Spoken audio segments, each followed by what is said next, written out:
I'm down. I'm totally down.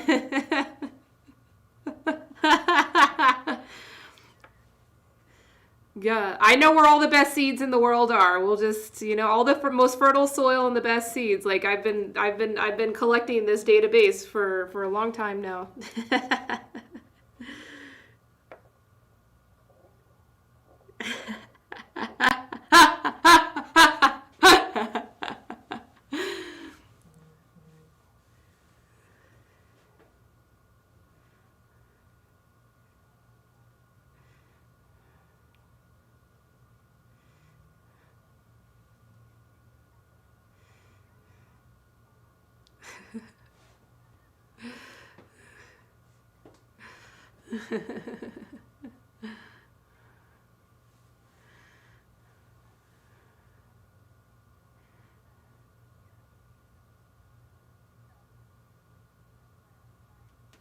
Let's do it. Let's do it.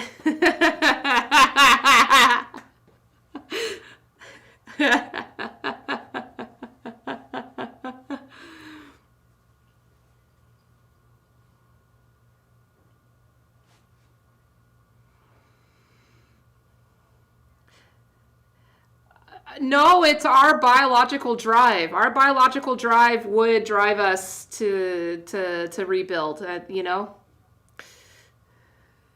Yeah.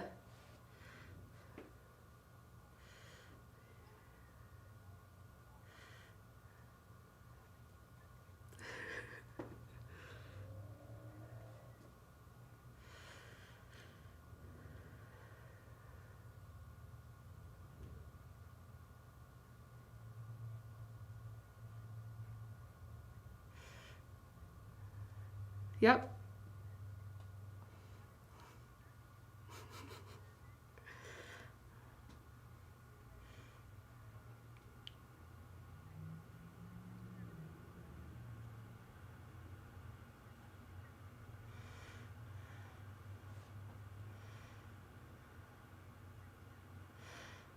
Yeah.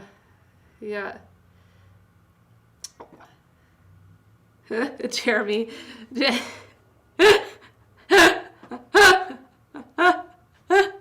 Welcome, Jeremy. Yeah, that's Kate. That was a pretty morbid. That was a pretty little morbid perspective you brought in there. That's like a hand. That's like.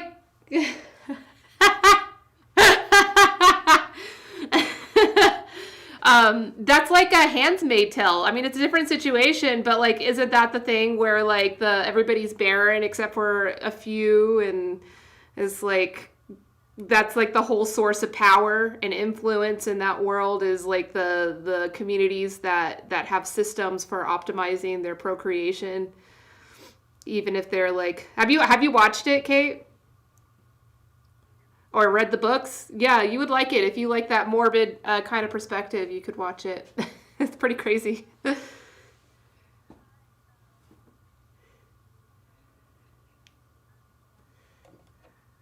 Uh-huh.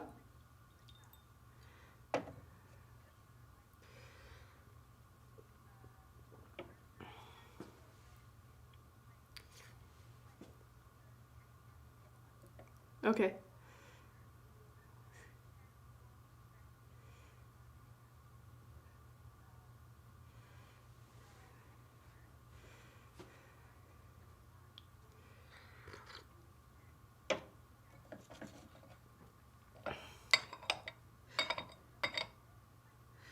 Wait, are you Czech? Is that what you're trying to say?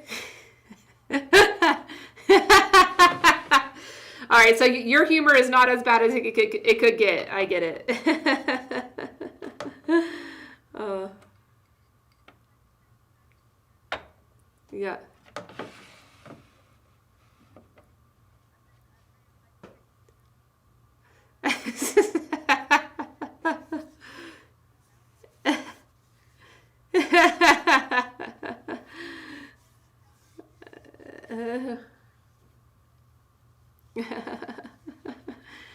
Should we go somewhere? Where should we go? Let's check that out. Let me see. Never eat soggy Wheaties. Okay. See you over there.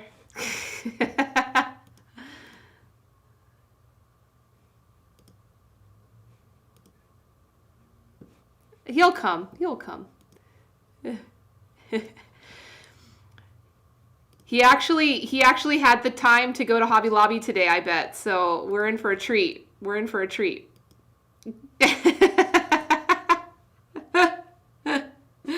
All right.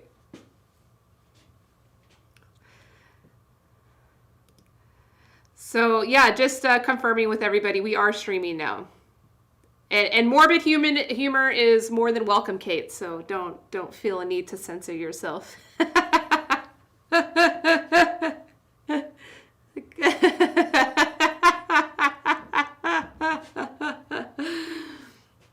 Oh, this is great. I hope Tef drops in. That'd be cool. We could have Europe representing. It'd be great. We have a friend from Denmark that joins us often here, and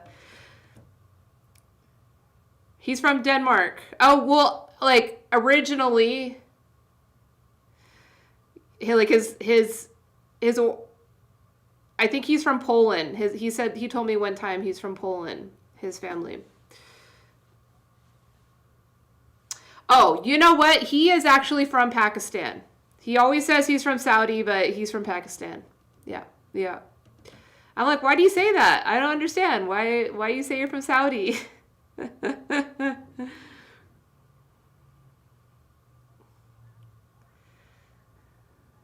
Yeah.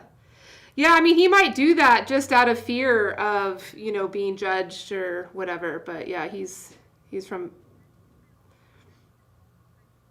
Mm-hmm.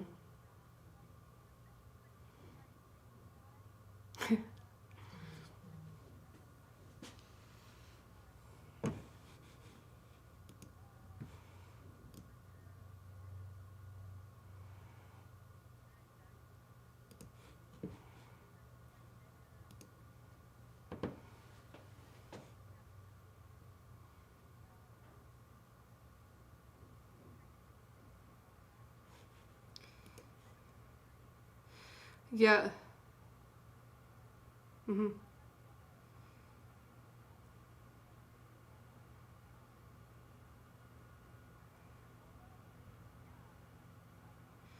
Yeah. It's a different culture. It's a different culture. I mean, imagine like growing up in a culture where like you can't even think about sex or, like practice until you're married, and that like you have that hang up forever, and then you're trying to date in Western culture, and yeah, it's going to be a conflict.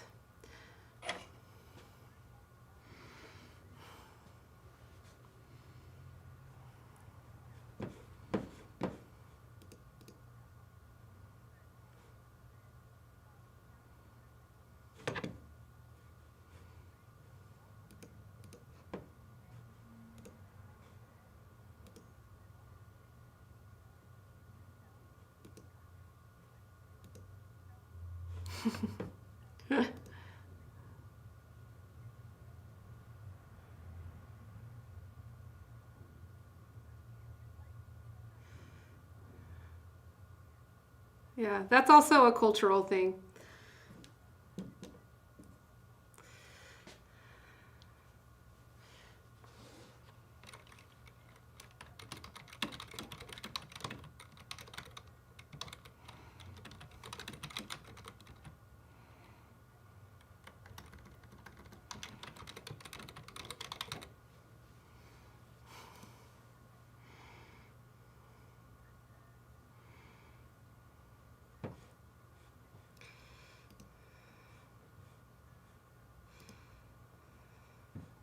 Mm.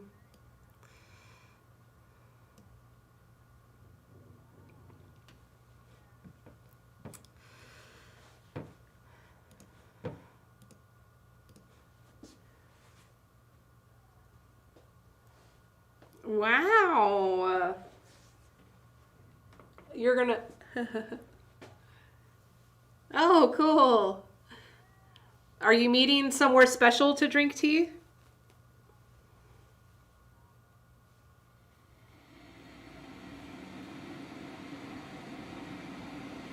Nice. Yeah. You know you're never going to be able to get rid of him once you do that, right, Kayla? Like, tea is seductive. It really is.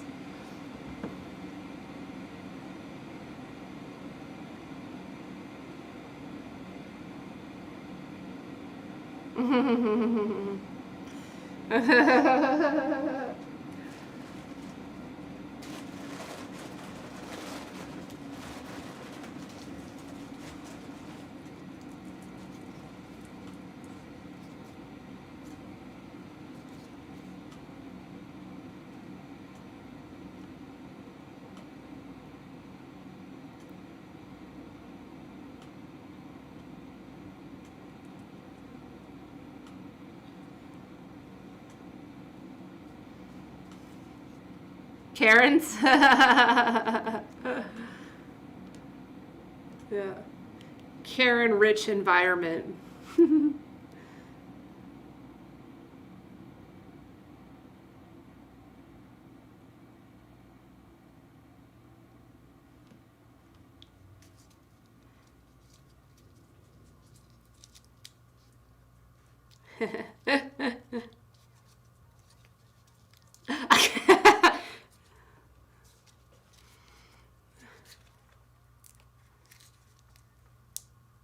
Yeah. Yeah, that's where Joe lives. Joe lives there. It's a very small place with not a lot of people, and Joe lives there, so we're very honored to have to have Joe representing. Yeah. And then Jeremy also lives in it's pretty lax there too, or has that changed lately, Jeremy?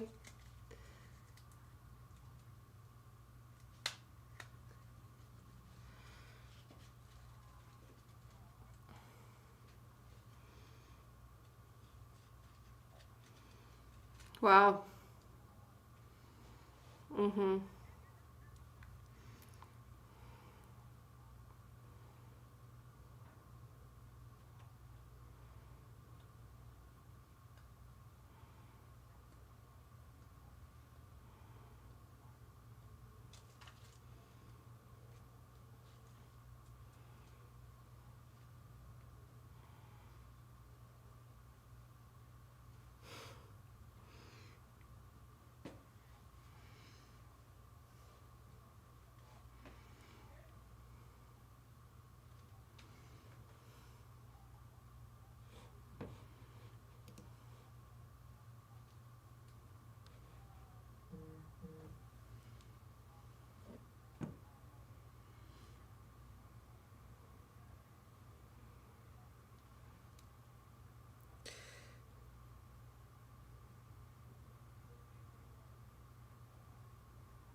Mm.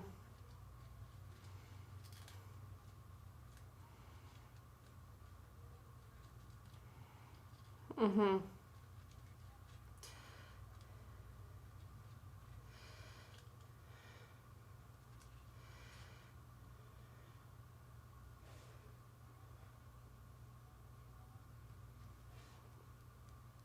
We'll probably be here.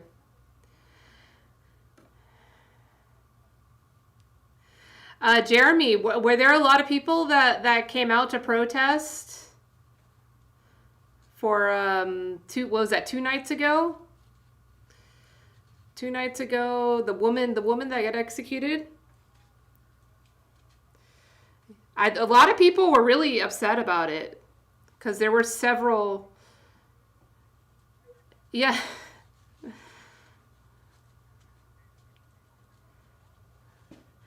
yeah, because you see, we get to see Terre Haute in the news every time someone gets killed. Yeah, yep.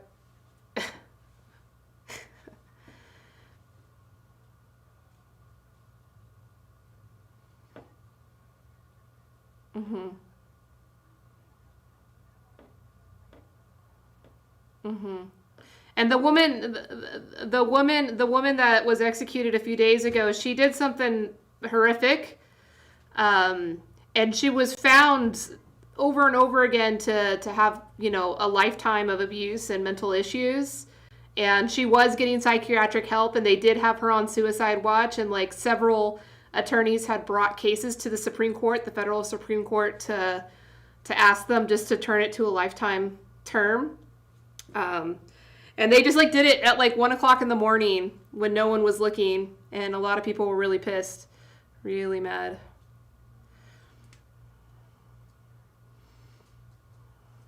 Mm-hmm. Mm-hmm. Mm-hmm. Mm-hmm. There hadn't been a federal execution for 17 years until last year, and since then there's been a lot. Our current president reenacted the executions, because like there's really only a few places in the country where executions happen, and that's like a state by state decision and a county by county decision. And actually, Clark County, where I am, is the biggest. Is the biggest county. You don't want to commit a major crime in Las Vegas, because your chances of death penalty are a lot higher here than anywhere else in the country. Um, but yeah, the federal level, we hadn't done any for 17 years, and now it's a rodeo. And yeah, Jeremy lives close to where the main.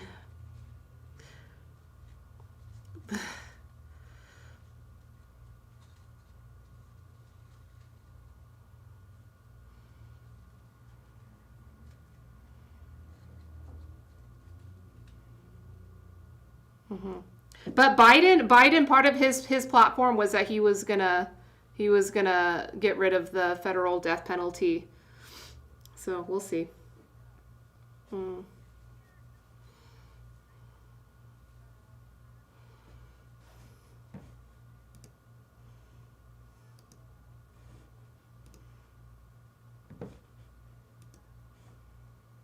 Mm.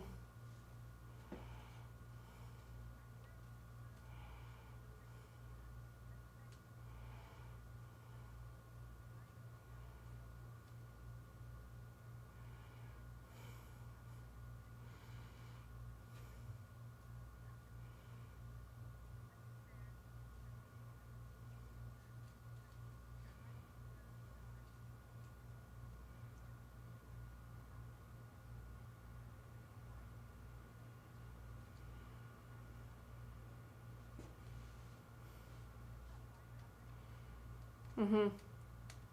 Yep.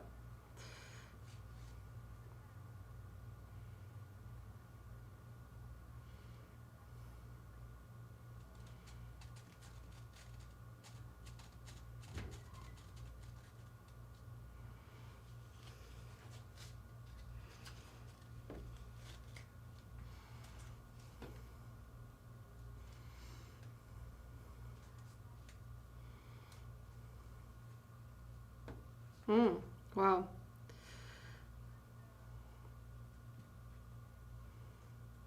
Mm.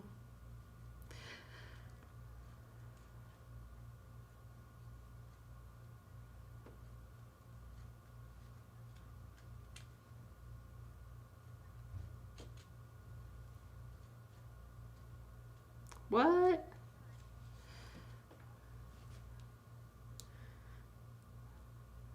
Damn.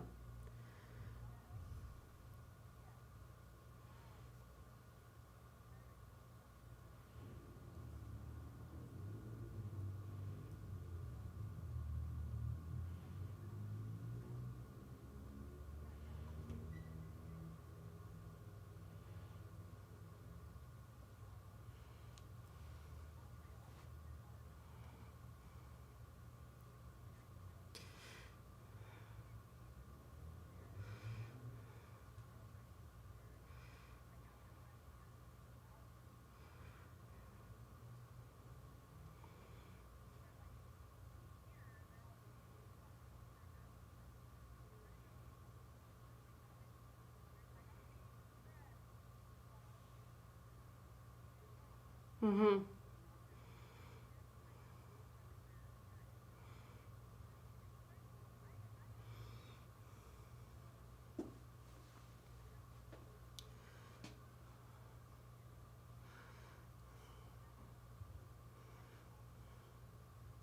Well,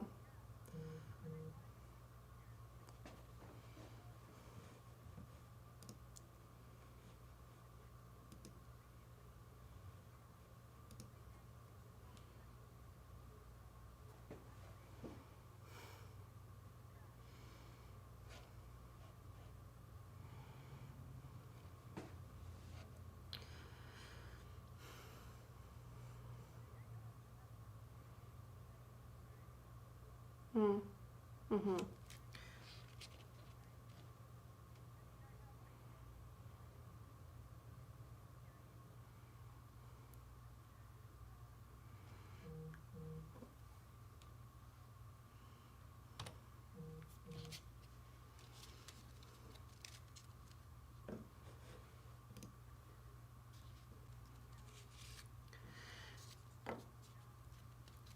Yeah.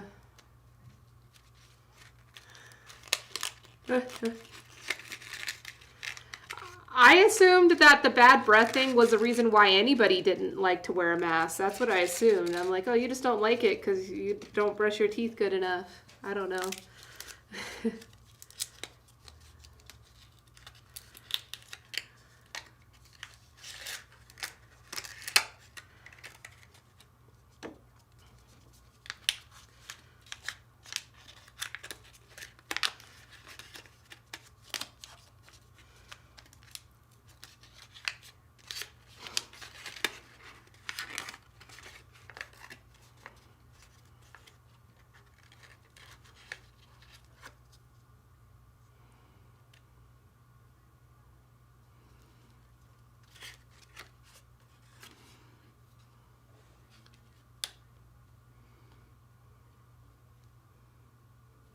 Mm,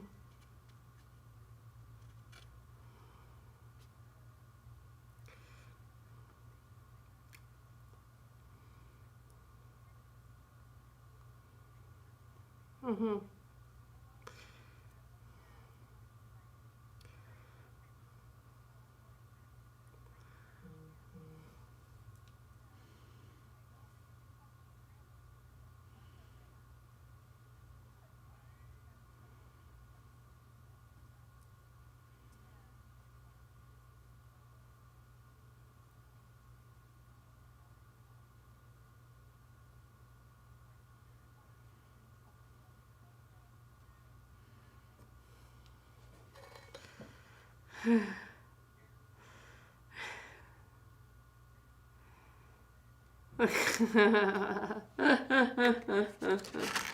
That's funny.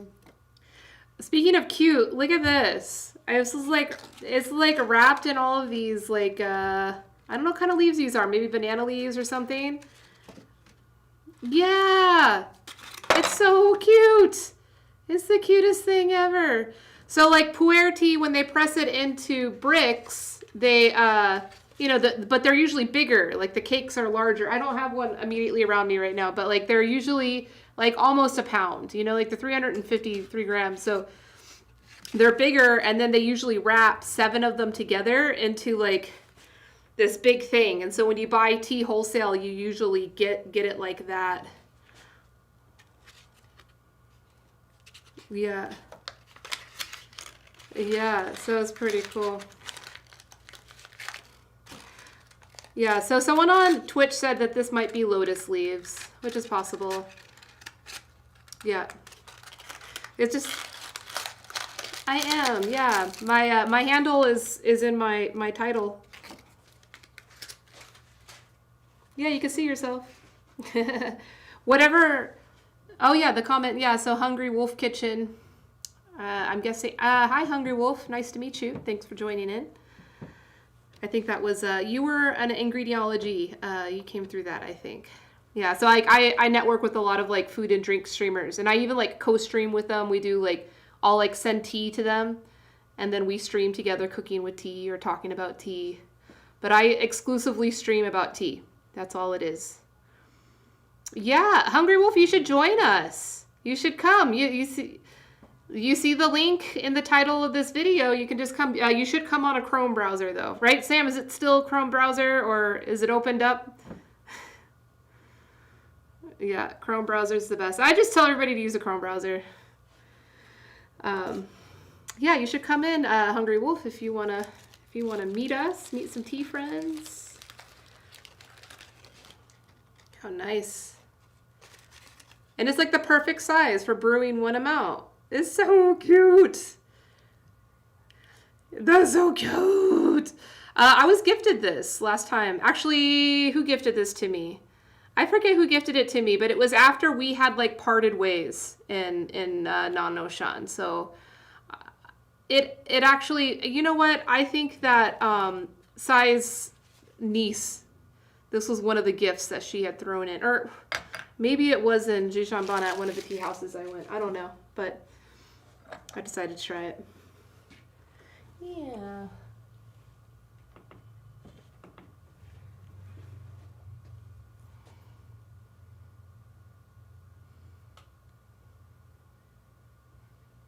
Mm-hmm. Usually, yeah. Oh, good. You know, that's good to hear because she's always so, kind of insecure with her packaging for her tea wares. I don't know how she's doing her tea. I haven't seen it yet. But, yeah. Oh. Hey, Laura. Good to see you, Laura. We're in the tea house, Laura. You can come join us. We're drinking tea together. Mm-hmm. Yeah, Laura's watching on Twitch. Laura should be here. Well, maybe she's busy. But oh, and Hungry Wolf is coming. Oh, kawaii.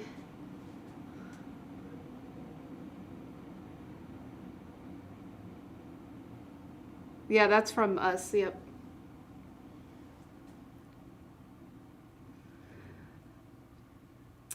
Oh my goodness, Marie is just awesome.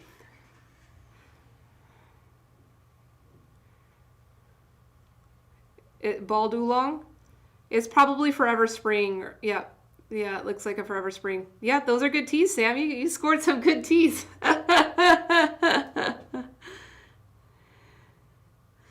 Yeah. Dude, no, Marie is just like so grateful for you guys. And yeah, it's good. I think Marie's she's actually live on Instagram. I was gonna check her out. Like she feels bad she can never come to Topia.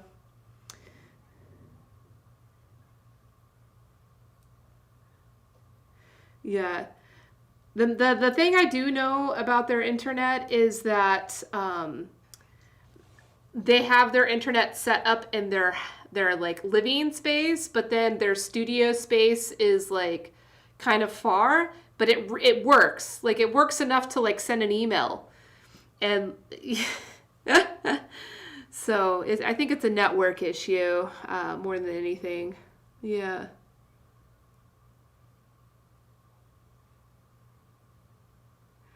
Yeah, she's live painting on Instagram right now. It's pretty sweet. Let's see. I can show you guys. There she is. She's live painting. It's so cool. Yeah. Good.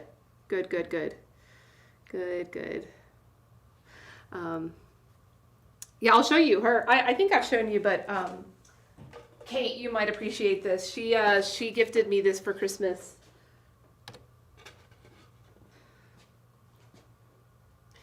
So this is my company. This is my logo. See my logo? My logo is here too. You know, that's my logo, but it's just done by different artists have like done their renditions on it. But this is the rainbow with the black contrast. I just love it. And all the little dewdrops all over it. So cool. Yeah, and she made a pretty cool like TikTok video of making it where she like sped it up as she made it. She's a really great artist and she makes like tea wares. They have like a ceramics studio and they make tea wares and such. Uh-huh.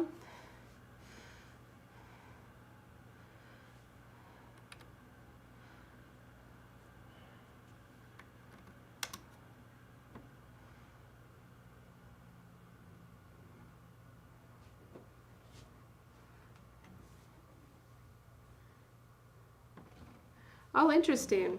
It's probably pretty, like porcelain and blue, kind of like the blue willow.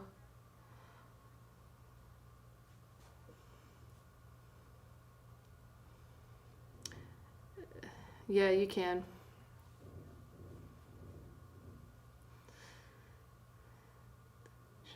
You're smart, Kate.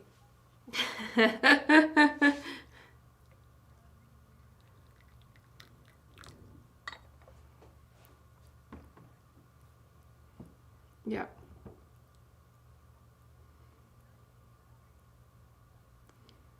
No, you could just do it. We just can't make you big until, you're a broadcaster. Mm-hmm.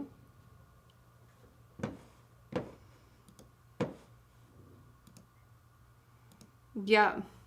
Oh, that's pretty.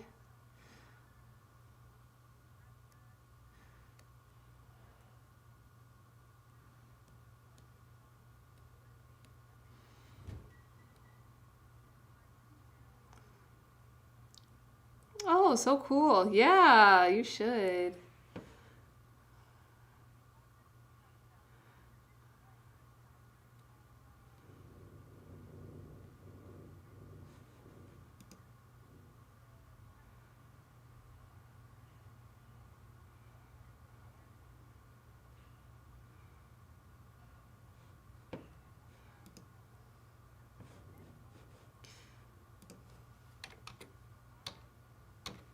Mm-hmm.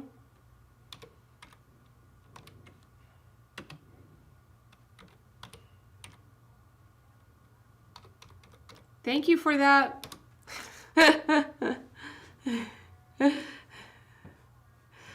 Oh man. You going for the hippie look today, Jeremy?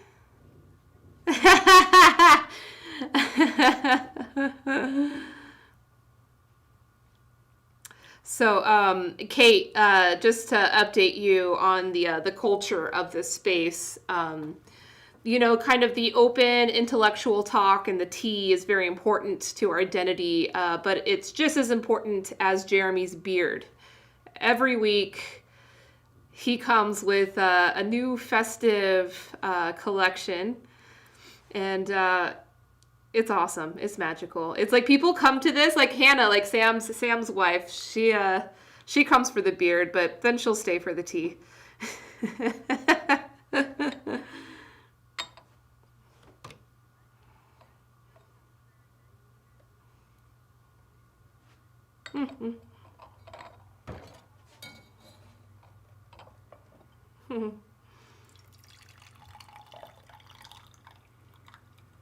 All right, so far this tea looks very clean.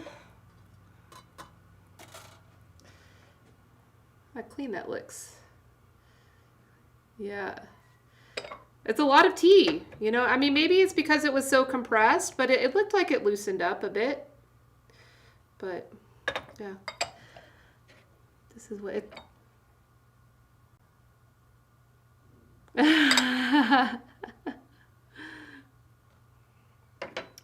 The zebra stuff reminds me of there's like an Italian restaurant here in town, like a classic Italian, like Sicilian Italian restaurant that extended their like back area in the parking lot into a tiki bar, and they use a lot of zebra print like this all throughout it. It's pretty cool. It's a no, it's not the bootlegger. It's like Casa de Amor.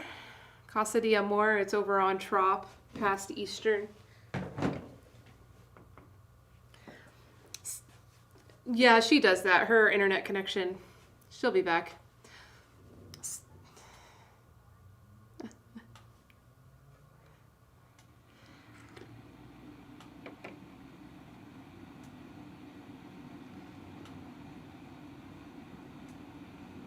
Mm-hmm. Mm-hmm.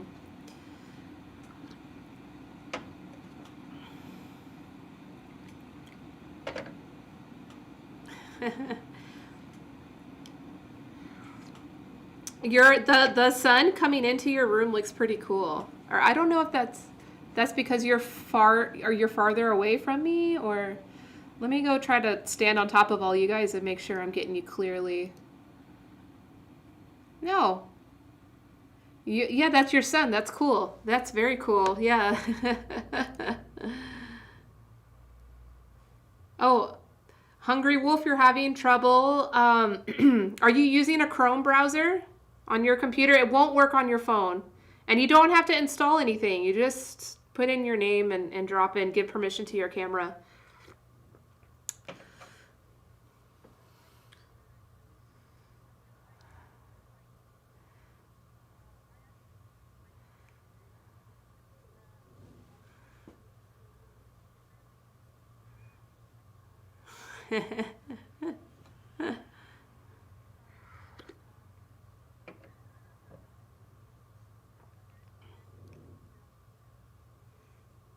A cage. Oh, sweet.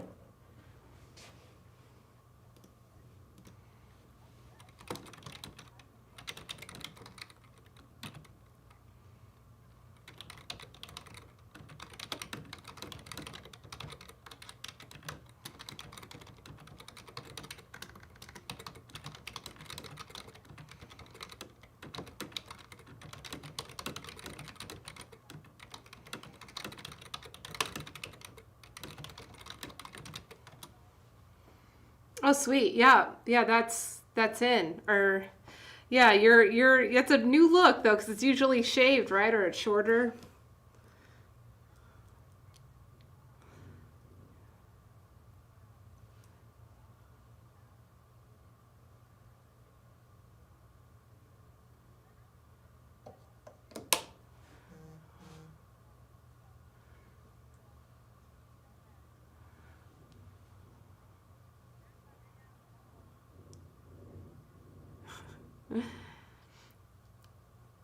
I have matching moles on my ears since I was a kid. Here, let me try to get this closer up if you can see it. Can you see it? Yeah. They're weird. You know, they're like earrings. I always grew up, people thought they were earrings. I'm like, no, just natural. They match. Yeah, they match on the same side. So, you know, I get to have the double piercing for free. Mm-hmm.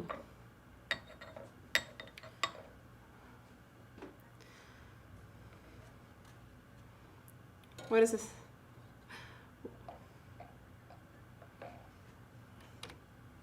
Mm-hmm. Oh, sweet.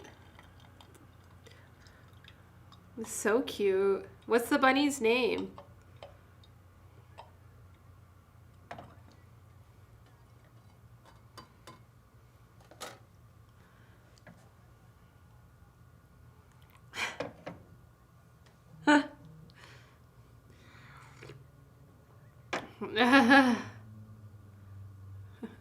Flowers in the beard? Yeah.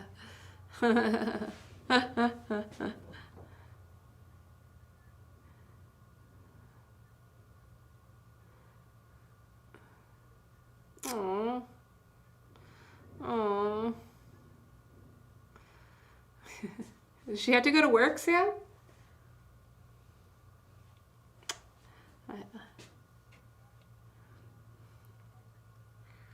Mm.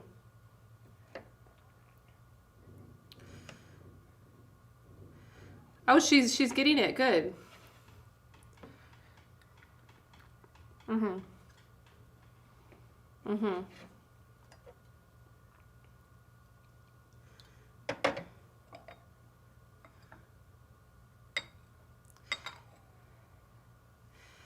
Wow.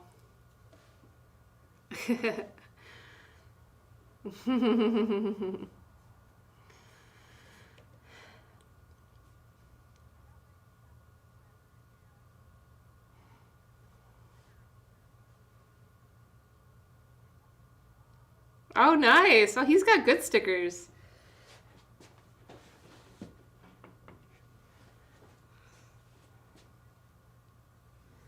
Yeah.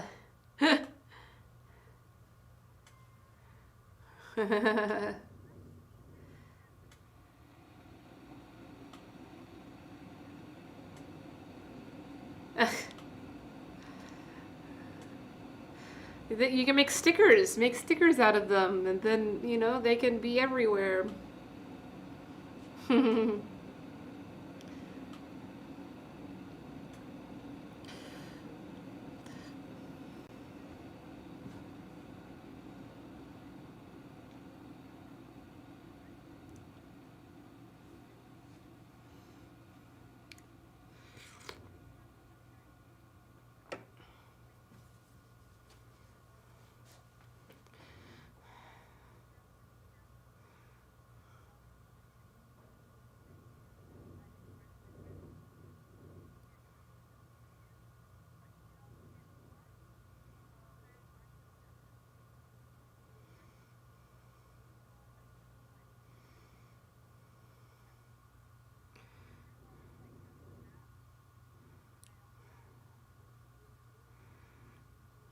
Oh, they do like merchandise.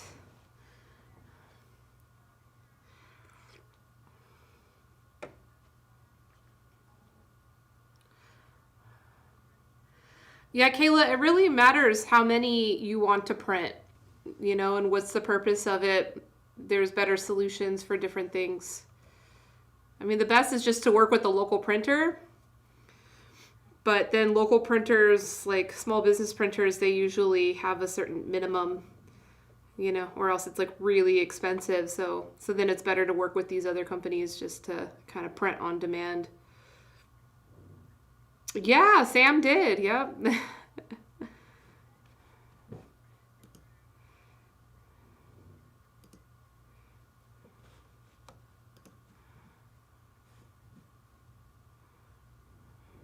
Yeah.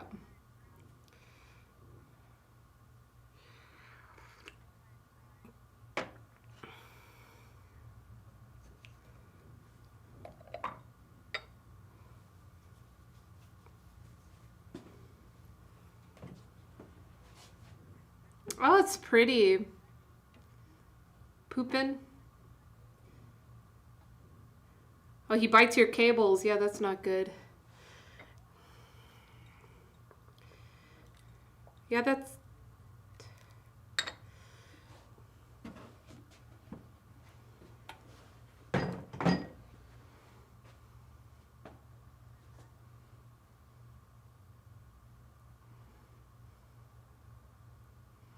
Right.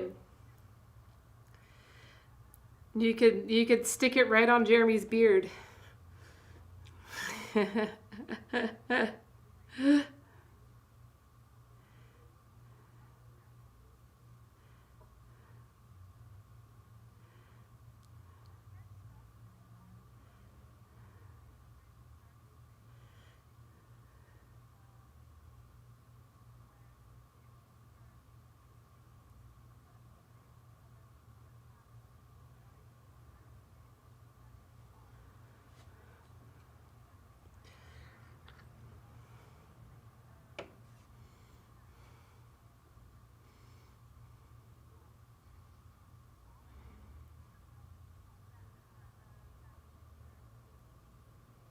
A butterfly?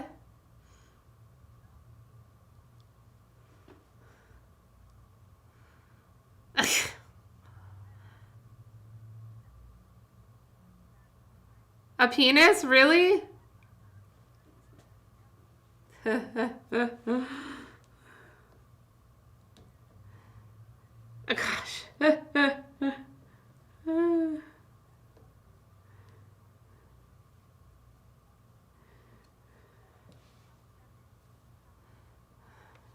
Yeah.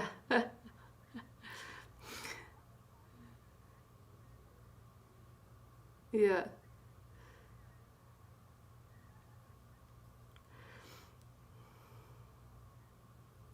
Wait.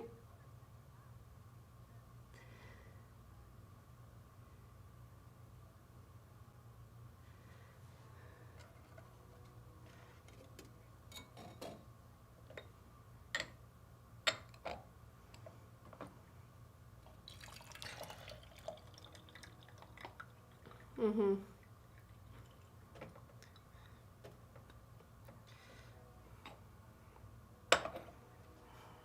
Nope. Nope. That's.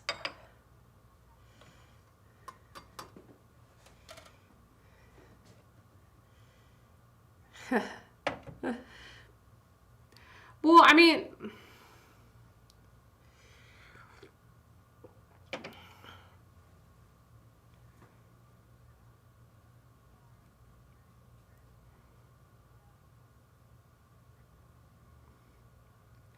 Well, I mean, the thing. There's no vaginas. There's no vaginas that you scroll through on Tinder. It doesn't work that way. Yeah. And even the guys, like, you have to message them first before they start coming.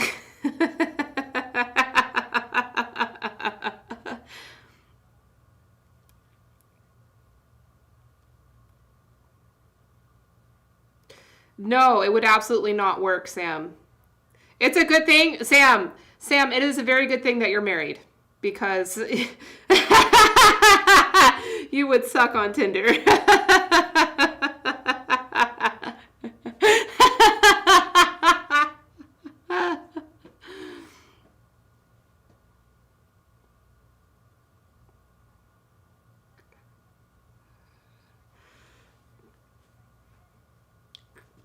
I don't think so. I don't think so.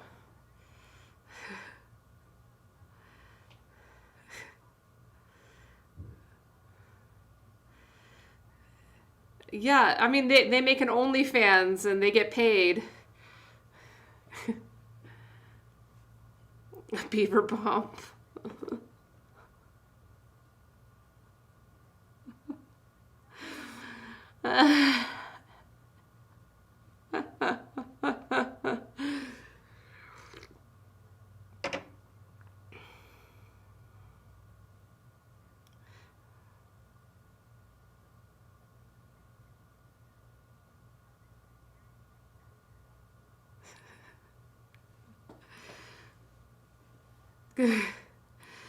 Yeah, but most people shave it first. That's the first step. Yeah.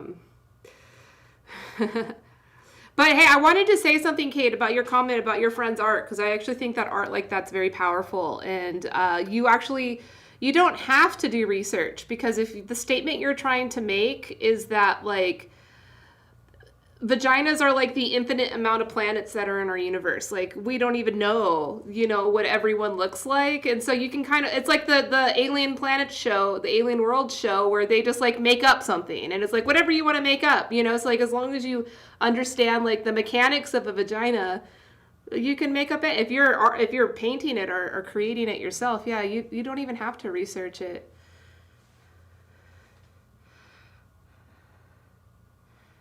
Oh yeah, yeah, yeah, yeah,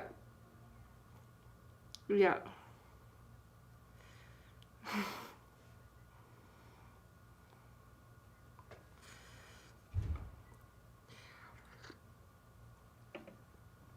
Mm. But there was some.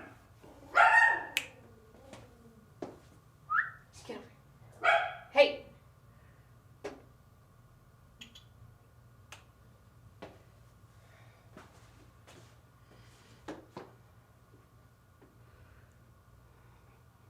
Hmm. Yep. It's huge. Yeah, it's huge. That's very powerful art. Even for men too.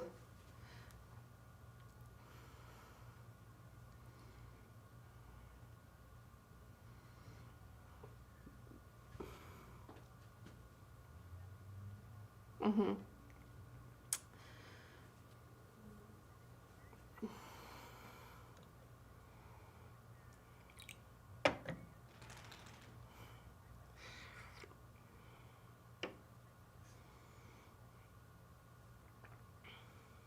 That you don't show them.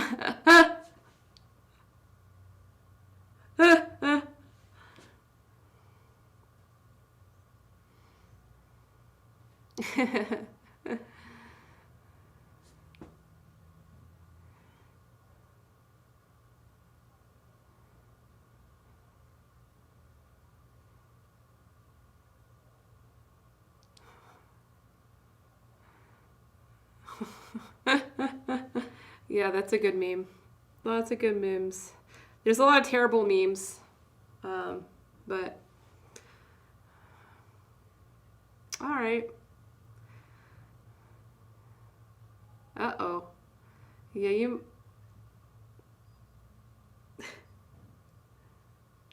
Yeah. Well, Kate was saying something about her network as well being. Oh, there she's back.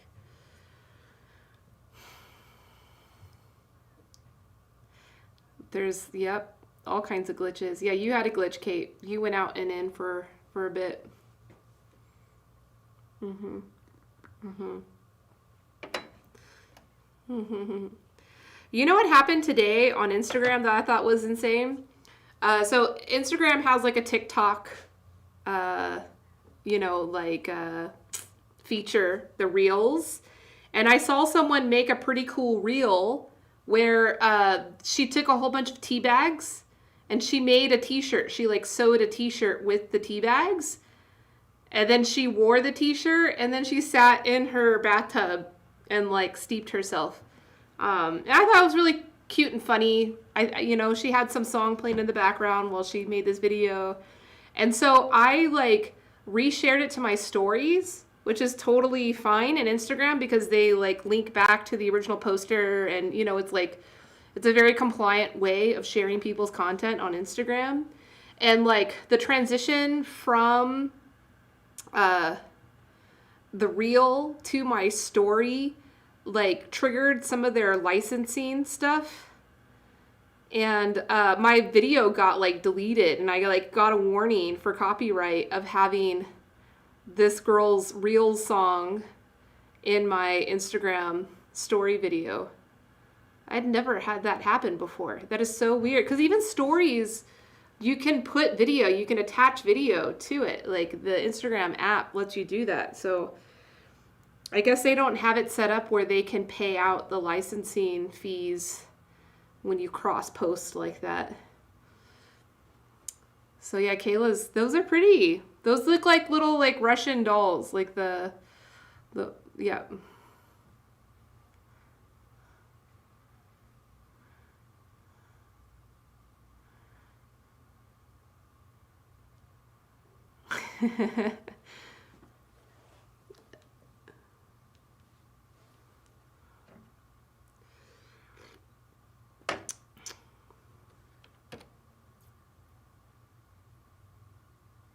Oh, sweet.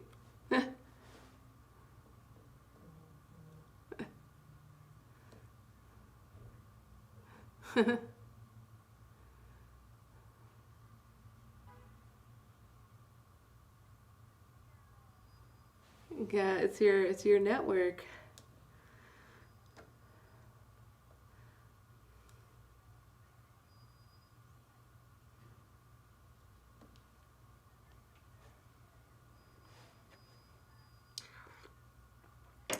Oh, yeah. So Instagram ended up taking my content down and gave me a warning on license infringement or whatever. And I was like, this is so weird because I shared it within Instagram and this girl created the video within Instagram using their music database. And yeah, I guess not. I don't know. I didn't repost it to my feed. I just shared it in the story. And you know how stories work? It links back to the original poster. So I feel safe doing that. I feel like it's respectful because like you're giving credit to the, yeah. So I guess, I don't know. This was the first time I saw that happen. I was like, this is really strange that my thing got flagged when this was all within Instagram.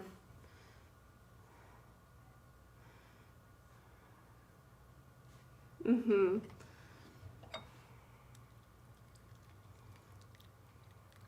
Mm-hmm.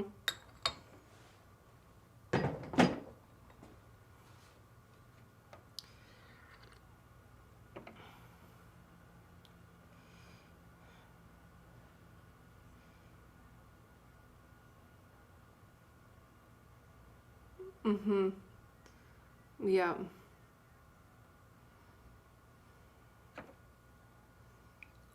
Mm-hmm. Yeah. Mm-hmm. Yeah.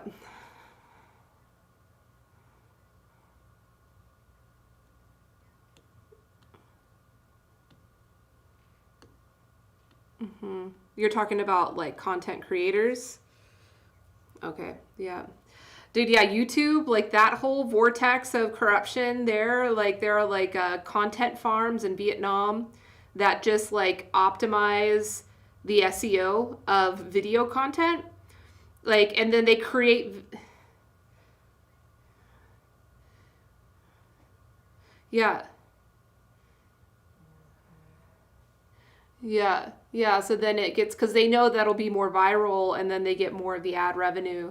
But like they'll fake it in like the food. Like a lot of those like recipe videos that you see going around, like Taste Made and all of that, like a lot of those accounts are just like there's like one content farm and they have like 300 channels and they're producing like hundreds of videos and they're all doctored, they're all fake because they know like a food recipe is going to be more popular if there's only 3 ingredients in the recipe. So like they'll just fake it and say, oh, look at, we made this chocolate cake with 3 ingredients, look how we did it, voila.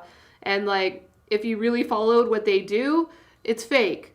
And that's like pretty harmless, but like they do this shit in like educational content as well, like history content. Like they'll fake the history to make it more viral, and that's dangerous, I think.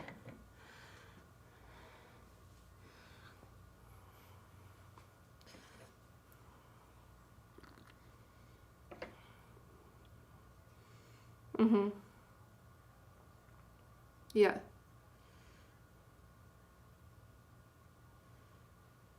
Mm-hmm. Mm-hmm.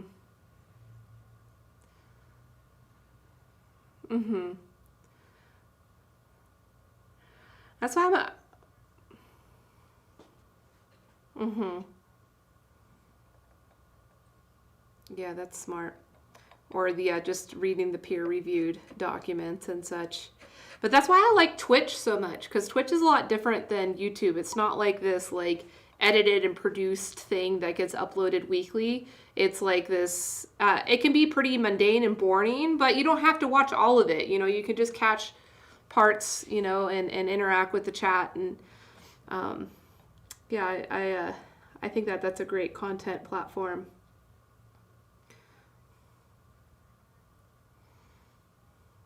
Mm-hmm.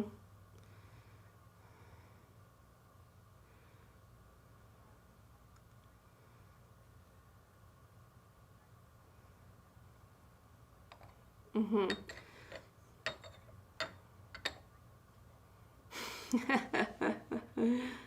Yeah, you. That's crazy. That is crazy. I always thought that would be an interesting stream for an art streamer, to create a Topia world and like invite their audience to interact in their Topia world with the art that they're creating in the stream.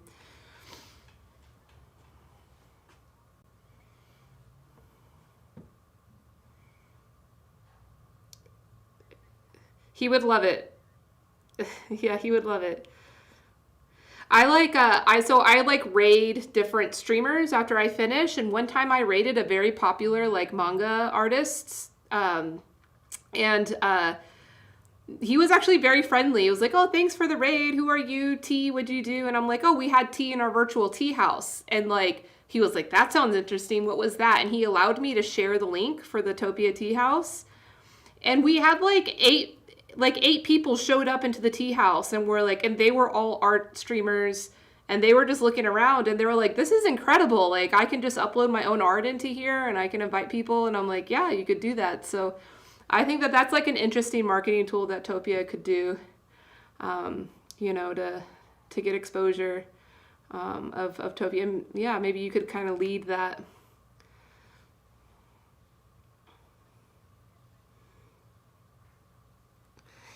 Yeah, it's such a nightmare with the streaming. Yeah, the computer and the internet connection are so important for that.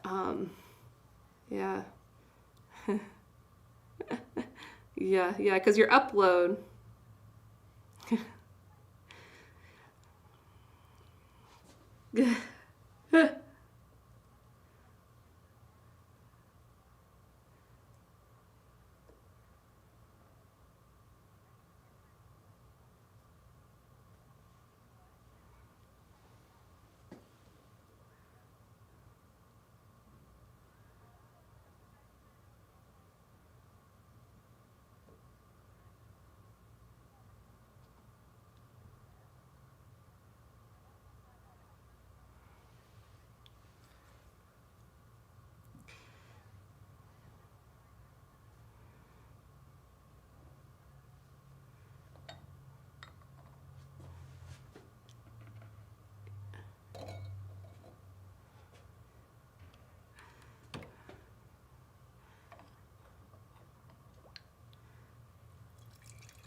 Oh, this tea is now just starting to get strong. I'm like the fourth steep in, and now it's strong, but it's still pretty packed together. It's so cool. So cool.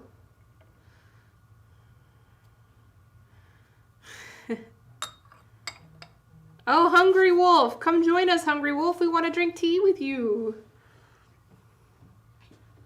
Oh, sweet. Yeah, he says he thinks he got in. Or she. I'm sorry, Hungry Wolf, if I misgendered you. That happens so much on Twitch. I get misgendered all the time. It's just like... Yeah, but it's like... Misgendering, I feel like, is even more offensive than forgetting someone's name. But I think so.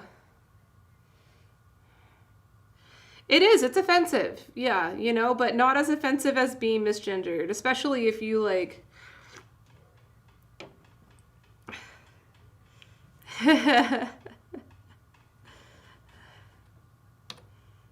Yeah.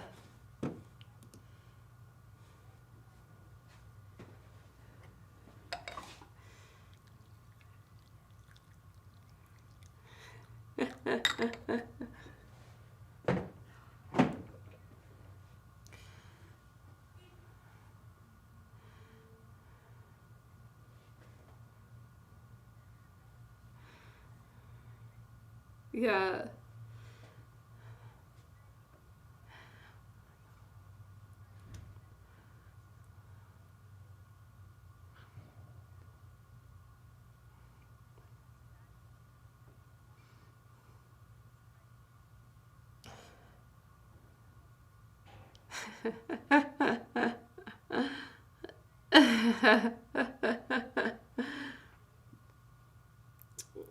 Yeah.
You drink more tea, it'll help with that.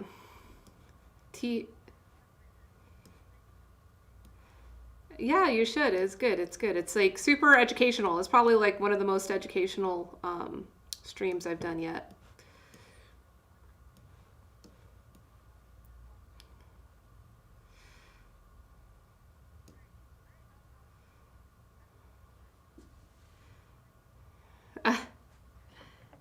Oh dear. Well, I hope you have a chance to sleep in a little bit tomorrow. Thanks for hanging out with us.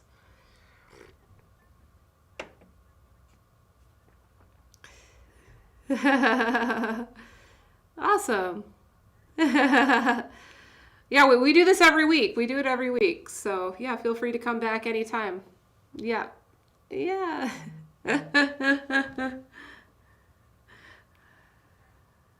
All right, Kate. Thank you so much for coming, Kate. We'll see you next time. Bye-bye. Bye-bye. I got the feature on Jeremy's face. I got it all set up now.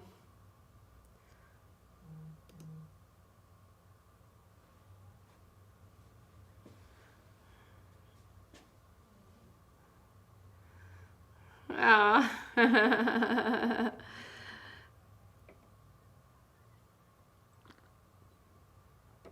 Okay.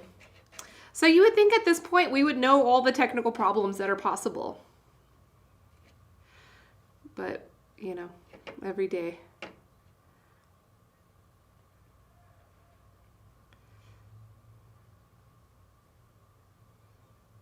Oh, I see. Yeah. Hey.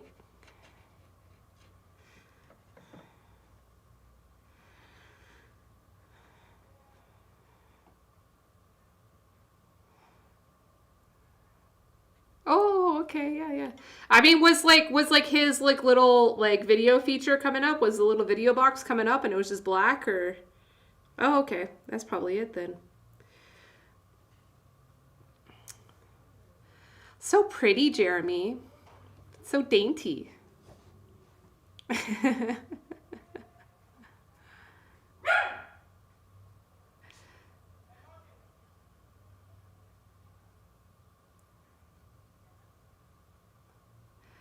um,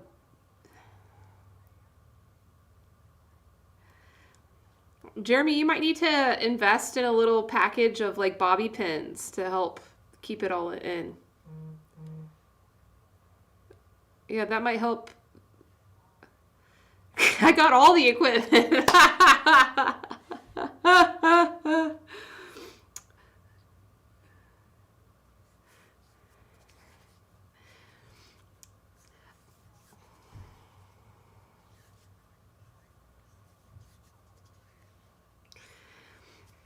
I love this. The way that I have the feature on Jeremy, it's like catching a little bit of Sam's window, and whenever his head is in my window, it like, and he's looking at his computer, like concentrating on his computer, it looks like he's just like glaring at my tea table, like.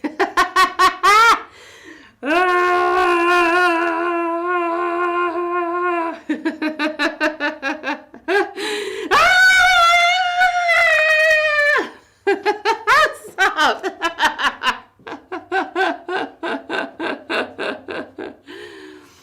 Oh man. How old are we?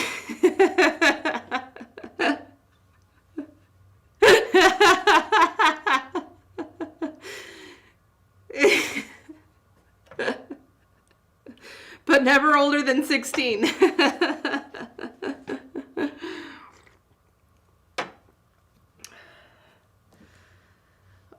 Yeah. Oh, ooh. Ooh.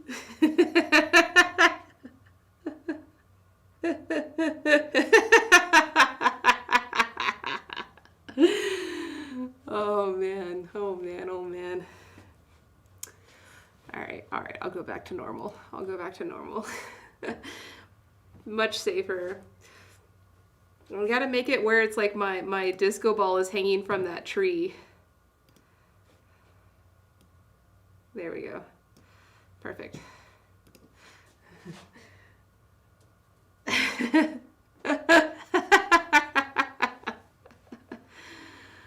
Oh, I've been having fun. So I started a new series on my stream on Tuesdays where I do TED Talk reviews.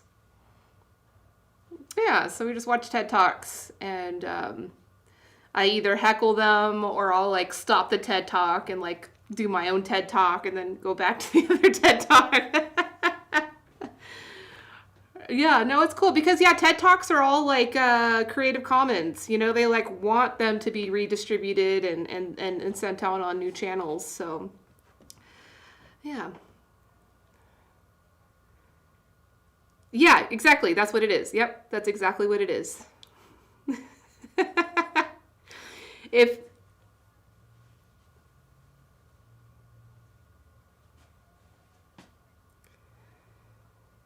Oh, I like that one. Yeah, I like that kid. He's so good. Yeah. No, no, I'm not like that. Like I still, keep it an intellectual forum. Yeah. But I love that guy. He's so funny. He's so funny.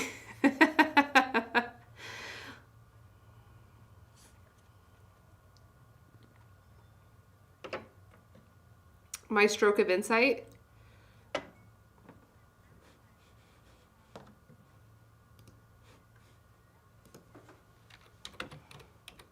Okay.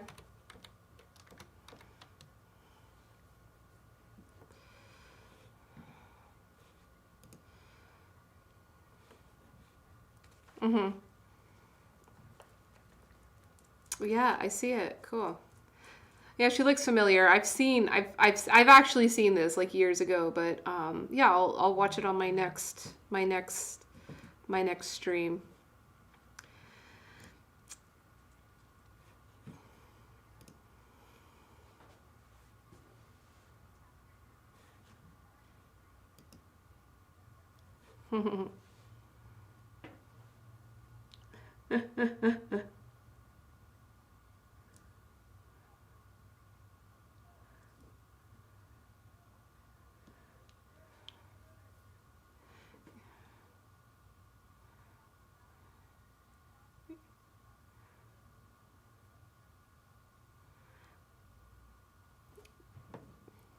It's a song.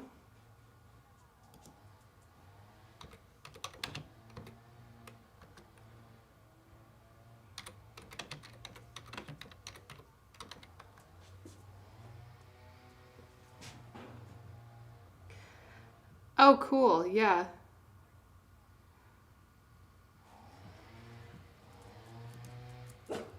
Bitcoin, stop it. Hey, Sam, were you gonna say something? I heard you. Okay.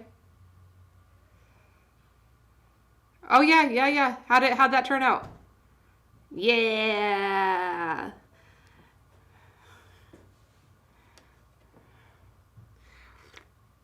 It's gonna make you so happy, and that's what you need to focus on.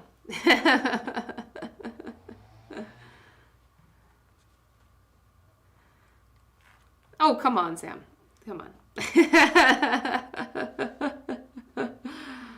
Yeah, for like that resource, like just the resource alone, not the art, not, the putting together the table, but like the resource, that's really valuable piece of big wood like that. Yeah.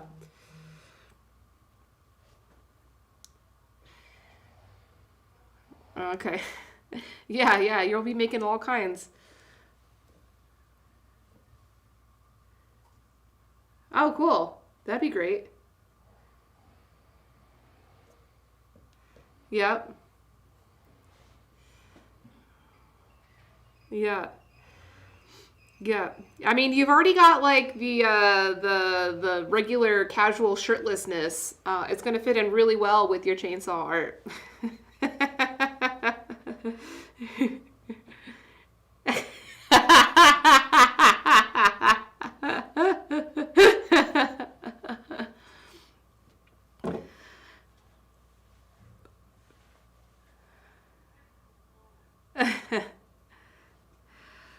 um No, I think she just poked in just to say hello. I think that's all. Yeah. But she's here now.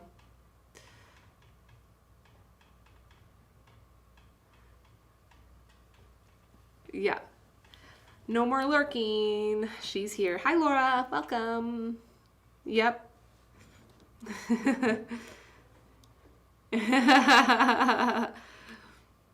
That's okay. You're ready now.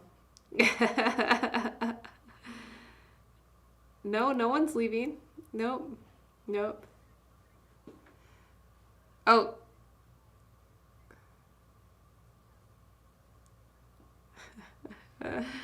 Oh, bummer. Well, there was something that, like, yeah, I wanted to bring up, so this might be a good time to bring up. On Monday, I think, Facebook announced that they hired a VP of Civil Rights. How does that make you feel?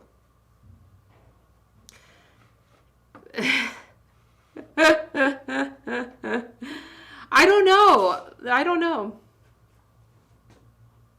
Yeah, I mean, the guy that they hired is a legit, experienced civil rights lawyer in DC. And supposedly he's starting up an organization within Facebook that is going to address, racial activity on their platform or racist activity. Yeah, of course.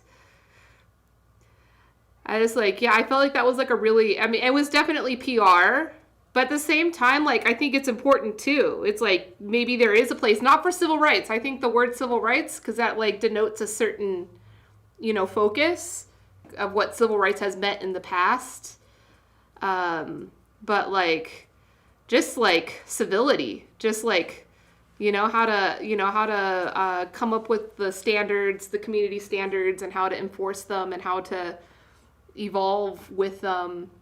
I think Facebook could do a lot of incredible work there. Similar, like so here was the idea I had, that like if you ever go to Facebook jail, like whoever reports you and other stakeholders with the facilitator and one of Facebook's like group chat software, like in a private room, would have to like do like one of these like restorative justice circles to talk about the offense, like why they were offended. And that's the only way you can get out of Facebook jail, is if you like have this like anti-racism education. Do you think like that there's a place for a tech company to do something like that?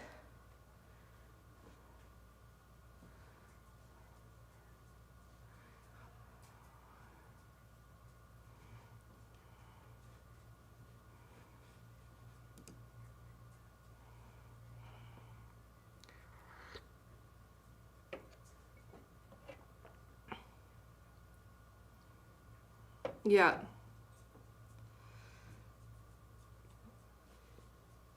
By Kayla, by Kayla's Taupe, at least. Yeah, yeah. I don't think that's rude. I don't think that's rude.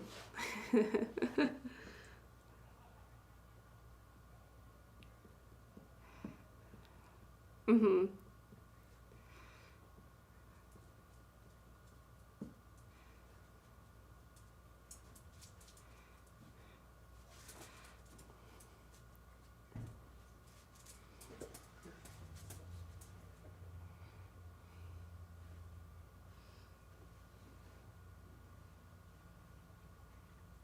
Mm.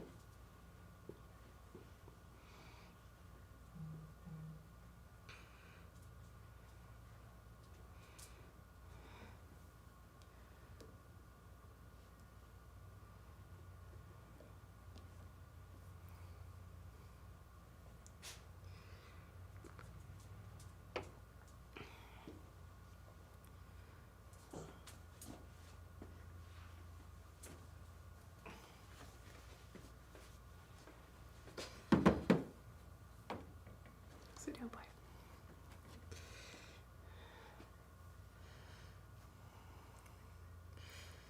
Mm-hmm.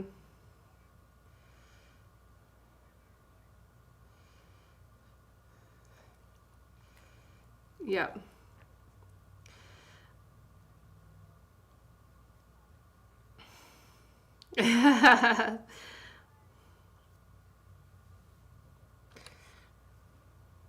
All right, Kayla, we'll see ya.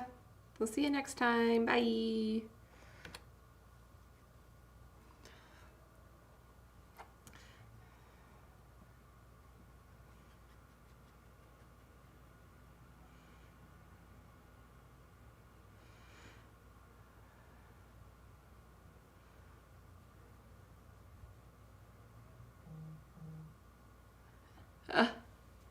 That's fascinating. Yeah, thanks for letting me know. I fixed it. God. Thanks for letting me know. I'm surprised no one else has let me know. There's been a lot of people that have come through. No one let me know that. I guess I talk enough that no one notices. I guess if you hadn't hung out in the teahouse topia, then like maybe you wouldn't know. Yeah. That no, I don't know. Yeah. Maybe not. Oh my goodness, Jeremy, it's lovely. I know.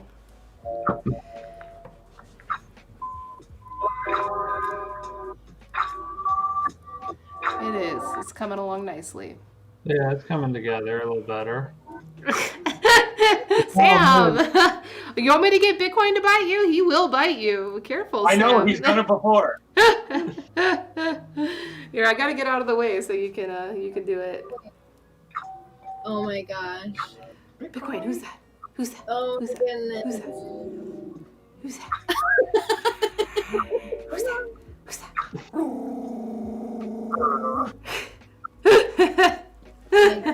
Who's that? Oh, Bitcoin. He's like, I don't see. Who do I need to bite? I don't see anybody to bite. Let's not confuse the little brain. It's not very nice. The little brain. Laura, how's your week going? Hectic, but nice. But you're not working it the rest of the week, right? Sort of. No teaching. No, yeah, I'm not teaching. I'm always working, but not teaching. And today it was 82, probably still is out there. So I went for like a 3-hour walk on the beach. It was so nice. Isn't it a lovely middle of winter? Oh my gosh, it really is. Thank you, global warming. Yeah, I texted a friend and they were like, not looking so good for the summer then, I guess. But I mean, having spent last summer in Medford, Oregon, like Southern Oregon Valley, I'm like welcoming 100 degrees by the beach, It's so different. That dry valley, Elise. Mm-hmm.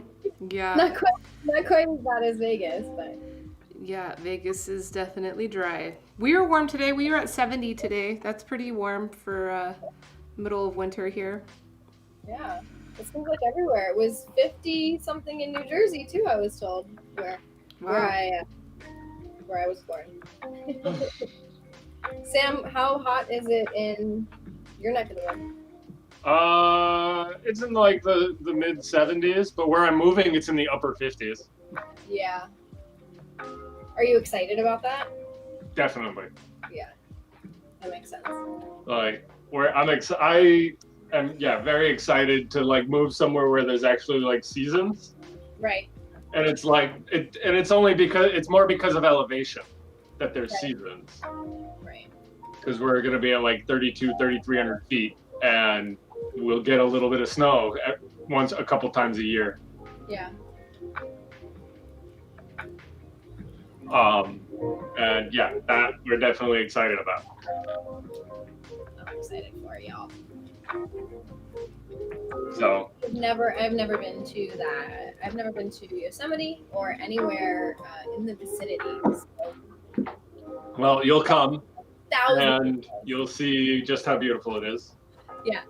Because it is. Exciting. Yeah. Jeremy, you are. Where are you? Physically or in my headspace? My headspace. However you want to answer. Where are you? I am in Indiana. I'm more interested in where you are metaphysically. I know. I think everyone can take a pretty good guess by the look at me, though. You are here. I'm in a good place.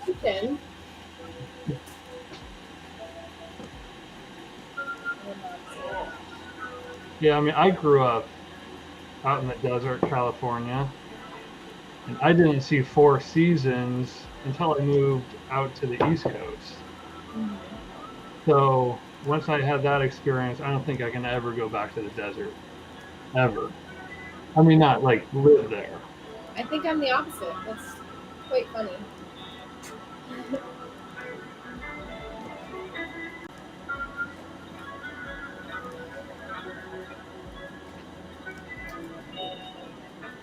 What part? What desert? What area? No, I grew up in the high desert, Antelope Valley. So we're about an hour and a half north of Los Angeles. Mm-hmm. But it's the same type of desert like Elise is used to, like in Vegas. You know, 120s in the summer. Winter nights were freezing cold. It's not like I resented living in the desert, but I don't think I'll ever be back. Mm. Can I show you guys my dinner from last night? Sure. Yeah. Wow. What? What is? Crab legs? It's yeah. That's like a roasted pineapple with crab legs sticking out of it. Yep. And it's like stuffed. It's totally stuffed with like a mixture of fish and shrimp and octopus, and then it's like got this like red sauce and like covered in cheese. But like this came out to my table like this, and I'm like, damn, this is the most Vegas dish in Vegas. Where was this? This is like the ceviche restaurant that I'm totally in love with. I'm like, I ordered this dish because it looked good. Like there was no photo of it in the menu. It just sounded good, and it did not say it was in a pineapple. It did not say that. That's so funny. And this shows up to the table, and I'm just like, my mom was the one that actually told me I should put the eyes and the nose on it to make the little face, and like it even has this smirk. Here, I'll show you. It's pretty funny. Can you make your screen bigger, or can you broadcast? Yeah, I'll set her to broadcast. It's gonna mess with connections a little bit, but Sorry, my hardly see anything. that's okay. She should be back now.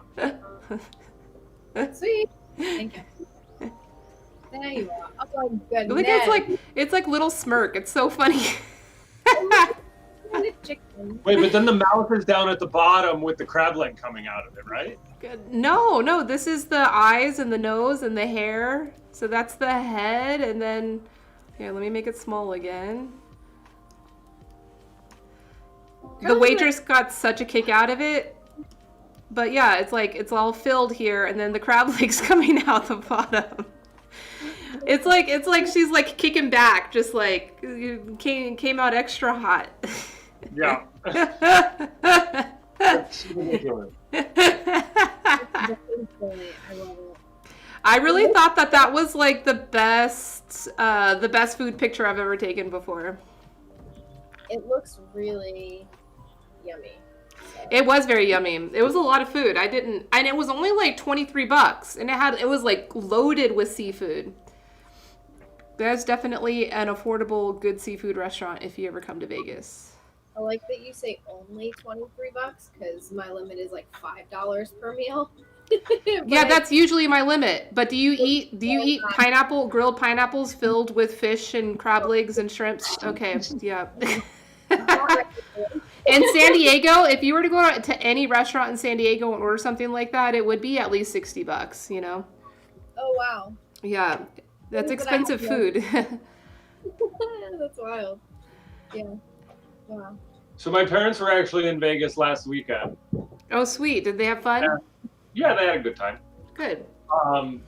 And my guess is within like 2 to 3 years, they're gonna end up moving out there. Oh, cool. That's good. Now that we're moving away, they're Yeah. probably moving out there because that's where all their friends live. So it means that I'm probably gonna have to come visit them. Well, that's good. You have friends to visit. I do. And are there direct flights from Fresno to Vegas? There are, yeah. Allegiant. It's not every day. You know, you'd have to plan your schedule for it, but there's definitely a direct flight. Yep. Nice. Yeah. Yeah, it is going to make your parents drive to you longer because. Not if they just take the direct flight. Yeah. But if they're driving, it's a long drive because it's so stupid. You have to like go south, almost just as south of LA, and then go back up. You know, you can't just cut straight through the mountains to Fresno. No, not yet. Oh yeah. There's this thing called Death Valley. Yeah. Don't want to fuck with that. That they don't build a highway through the middle of. Goes bad. I spawned right in the middle of here instead of there. Why did that happen? Probably because you'd been here before and it just remembered, yeah. Oh, yeah. It was weird. Yeah, I heard a funny joke. Off guard because I was like, oh shit, there's everybody. All right, if you were already down here last time when you left, then it would make sense that it would just respawn you here. Right. And I haven't closed my browser or anything. So. Yeah, that's why. Hey, but yeah, hey guys, I heard a funny joke. You want to hear it? Sure. It's probably corny. I guess so. It's kind of corny. Yeah. Okay, so the only qualified person that Donald Trump has ever hired is Stormy Daniels. Nice.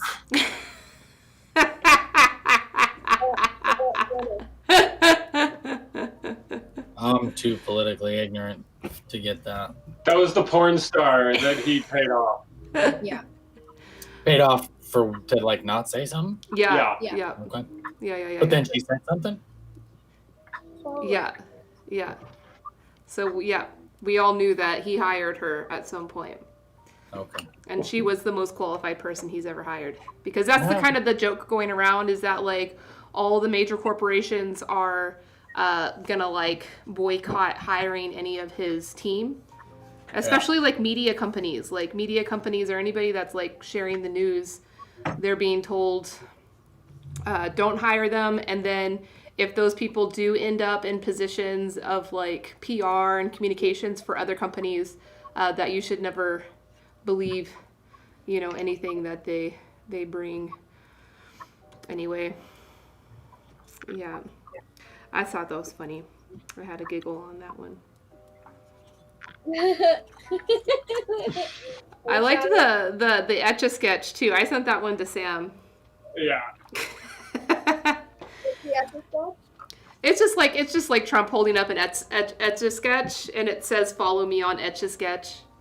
So he found like the only autonomous like analog communications platform that he can't get kicked off of. I saw the meme that said like, "What's my MySpace password?" I thought that was pretty funny. What's my MySpace? I get those ones because I heard he's been getting kicked off all the platforms and stuff. Yeah. That's the joke there. Yeah. So he's on the Etch-a-Sketch. So Joe, if you got an Etch-a-Sketch, you can keep up with his communications there. It's off of Pornhub and OnlyFans too. Yeah. The best. I mean, I feel sorry for anybody that was to subscribe to his OnlyFans. That's like... I don't think... Does he have one? I thought it meant like he can't use it. Was he using it? Like, is that what the news is trying to say? No. I thought that, like, I mean, because it's like Pinterest and whatever. Like, I imagine he doesn't have his own, like, an actual account for those. It just means he can't, like, log in and use them. But I could be wrong. I could misunderstand. I'm sure he's not actively using most of those anyway. He's the fucking president. Like, you know what I mean? If he wanted a video of a girl, like, whatevering her whatever, then, like, I'm sure he could just... Whatevering her whatever. Then he would just pay Stormy Daniels for it. I would, yeah, I mean... They have plenty of people locked up in different places in the United States that they could just procure those from. Just saying. To go real dark, but Yeah. all right. Speaking of, it was Human Trafficking Awareness Day on Monday. And I learned, this was the stat that was the shock and awe stat that I learned in the research I did that day. Every day in the state of Assam in India, there are 2 girls per estate that are kidnapped into human trafficking. 2 girls per estate per day. In these estates, they do have like maybe 1,000 or 2,000, workers living there, but 2 girls per day per estate, and there are like hundreds of estates in Assam. It's crazy. It's so crazy. Do we know the stats for the United States? I don't. Yeah, I don't. Or are they mostly unreliable anyway? I wonder. Yeah. They're probably unreliable, but they're still very fucked. Say it one more time. I'm sure they're fucked, but and not reliable. But yes, it's shit fucked. I'm pretty sure that's kind of how statistics work anyway. So. Right. Yeah, I think a lot of people in the U.S. that are kidnapped for the purpose of this, they, the situation's a lot different than in Assam. So in Assam, these are like girls in families, Right. And their families don't want them to be trafficked, but it happens anyway because they get duped into it. And so I think that's why the stats are a bit more tangible there, because like the families are actually like reporting it. But like I would think that the problem here would be there's probably no one to report it. Like Lower class, like just not lower class, but maybe people that don't have family infrastructures to support them. Right. I guess that's kind of what I mean. Like, and I'm lower class, so but like people from the hood, you know what I'm saying? That like just don't have anybody to tell anybody, and they're kind of just like street people, You are definitely low class, Joe. I must say. I'm from the lowest caste, man. I grew up with very little. Yeah, but you grew up with a family that would have, missed you, I did. And that is the one thing I was talking to Ash about this the other day. And it's like, I didn't get a lot of things, but what I got was love for sure. Mm-hmm. I was not short on that at all. I mean, we still go to my family gatherings and it's just fucking love, man. It's so beautiful. So that's not something that everybody gets. Well, and that's all you need. Mm-hmm. It's I mean, to be honest, I'm way more grateful that I grew up with good values and a sense of love and compassion and, just relatability than I am if I were to grow up with just a bunch of money and not have that. You know what I mean? Or a bunch of inherited material wealth or something like that, It's like my life is so much happier, Yeah, I stress about money and stupid shit and whatever, but at least I know how to be grateful.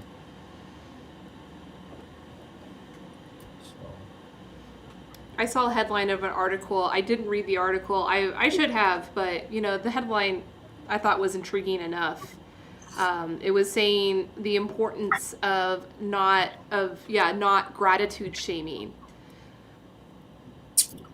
I don't know what they meant in the article, but I just thought that was intriguing. So that like this idea of gratitude shaming, that like shaming for being grateful or for not being grateful. For not being grateful. That's kind of happening now, because of what we're going through. A lot of people are feeling grateful and they're trying to focus on gratitude and almost shaming people that aren't. Absolutely. Yeah, and that's powerful. Sometimes we do need to hold space for someone to be ungrateful and just, let that communication happen and that process happen and not like shame someone and patronize them because they're not, Could you take that now here's where I might ask, could you see a relationship between that and also with tolerance? So we're like, you should just tolerate everybody. Everybody's cool to do whatever the fuck they want. And it's like, you're shaming people for being like tolerance shaming, essentially. And it's like sometimes you need to let people be intolerant, let them learn their lessons, let them figure things out. You know, it kind of goes along the same lines there. Yeah, but that could be a slippery slope, you know, if you don't hold people accountable. So it's like let them be what they are, but then also hold them accountable for you know, becoming better or whatever. There is when emotion gets involved. So you can hold somebody accountable, but when you hold somebody accountable angrily or spitefully, that's where things start to deteriorate. Yeah. You can be like, hey, bro, you can't do that, you know? And then you can be like, why the fuck did you do that, man? You know what I mean? Like, those are two totally different things. Yeah. Well, that's where approaching that kind of stuff by asking questions. Right. Rather than like telling somebody that they've done something wrong. Absolutely. Because then you're ask questions. Well, at that point, your goal is not to tell somebody how to live, but it's to understand them. And then ideally, if you actually have some sort of truth to share with this person, they see what you're trying to talk about on their own without you having to tell them in the first place. Exactly. It's a very, very valid point, Sam. Very valid point. I actually wrote that in my journal not that long ago. Ask questions. All right, I like that. I'm gonna enforce that for myself. So instead of getting emotional and like almost oppressive and like trying to tell someone, you're like, no, it's like this, you know? It's like, well, why do you think it's like that? And then you can you know? But there's an important part there too where you're not asking loaded questions. They need to be authentic questions, because you can ask like, well, why'd you do it because of this and that, and you can like lead them into a corner where they have no other choice but to answer it in a way that validates what you're trying to say, you know? And that's not fair, because that's not looking for understanding. That is just backhandedly trying to tell them what to do. So, it's, you know, think about that on a large scale, you know, rather than telling everybody how it should be, asking everybody why they think how they think, you know? Yeah. Because you can't, like, you can't tell somebody that they should do something differently and have them think that that's a good idea most of the time. They didn't discover it, so it's right. You're right. You spoke to them in a foreign language. You know what I'm saying? Your way of explaining it is not and when I say language, I don't mean that in a literary sense, but it's not the way that they process. They need to process that information on their own. Have you tell them some shit. It's like you could say the same sentence to me now and to me in 3 years, and I could completely not understand it now, and then I could completely understand it like super deep in 3 years. You know. Yeah. People's experience. People's understanding is very dependent on their experience. Yes. Hey, Joe. What's up? If you go to this side of your screen, you could whack Elise in the head. Not if I get you first. Boom, boom, boom, boom. Boom, Oh, wow. boom, boom, boom, boom, boom, boom, boom, boom, boom, boom, boom, boom. I'm on this side. Ow! Ow! That's so funny. I didn't notice I was right. I'm like, right. Yeah, you're right in there. You're careful, man. Space, man. Space. Come on. Wait, you're so good in there. You're trying to look inside my Guy Wan? Okay, there you go. Yeah. My Guy Wan's got a secret for you. Boundaries.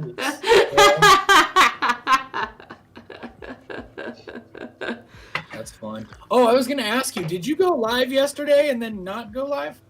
I did. Somehow, because I saw my notifications. Yeah, and we then were making dinner, and so I didn't open your live stream. And then afterward, I was like, oh, I wonder if she's still going. And there was no live stream. I was like, what the fuck? Huh. Yeah, maybe you got the notification late or something. I went late. I went on live late.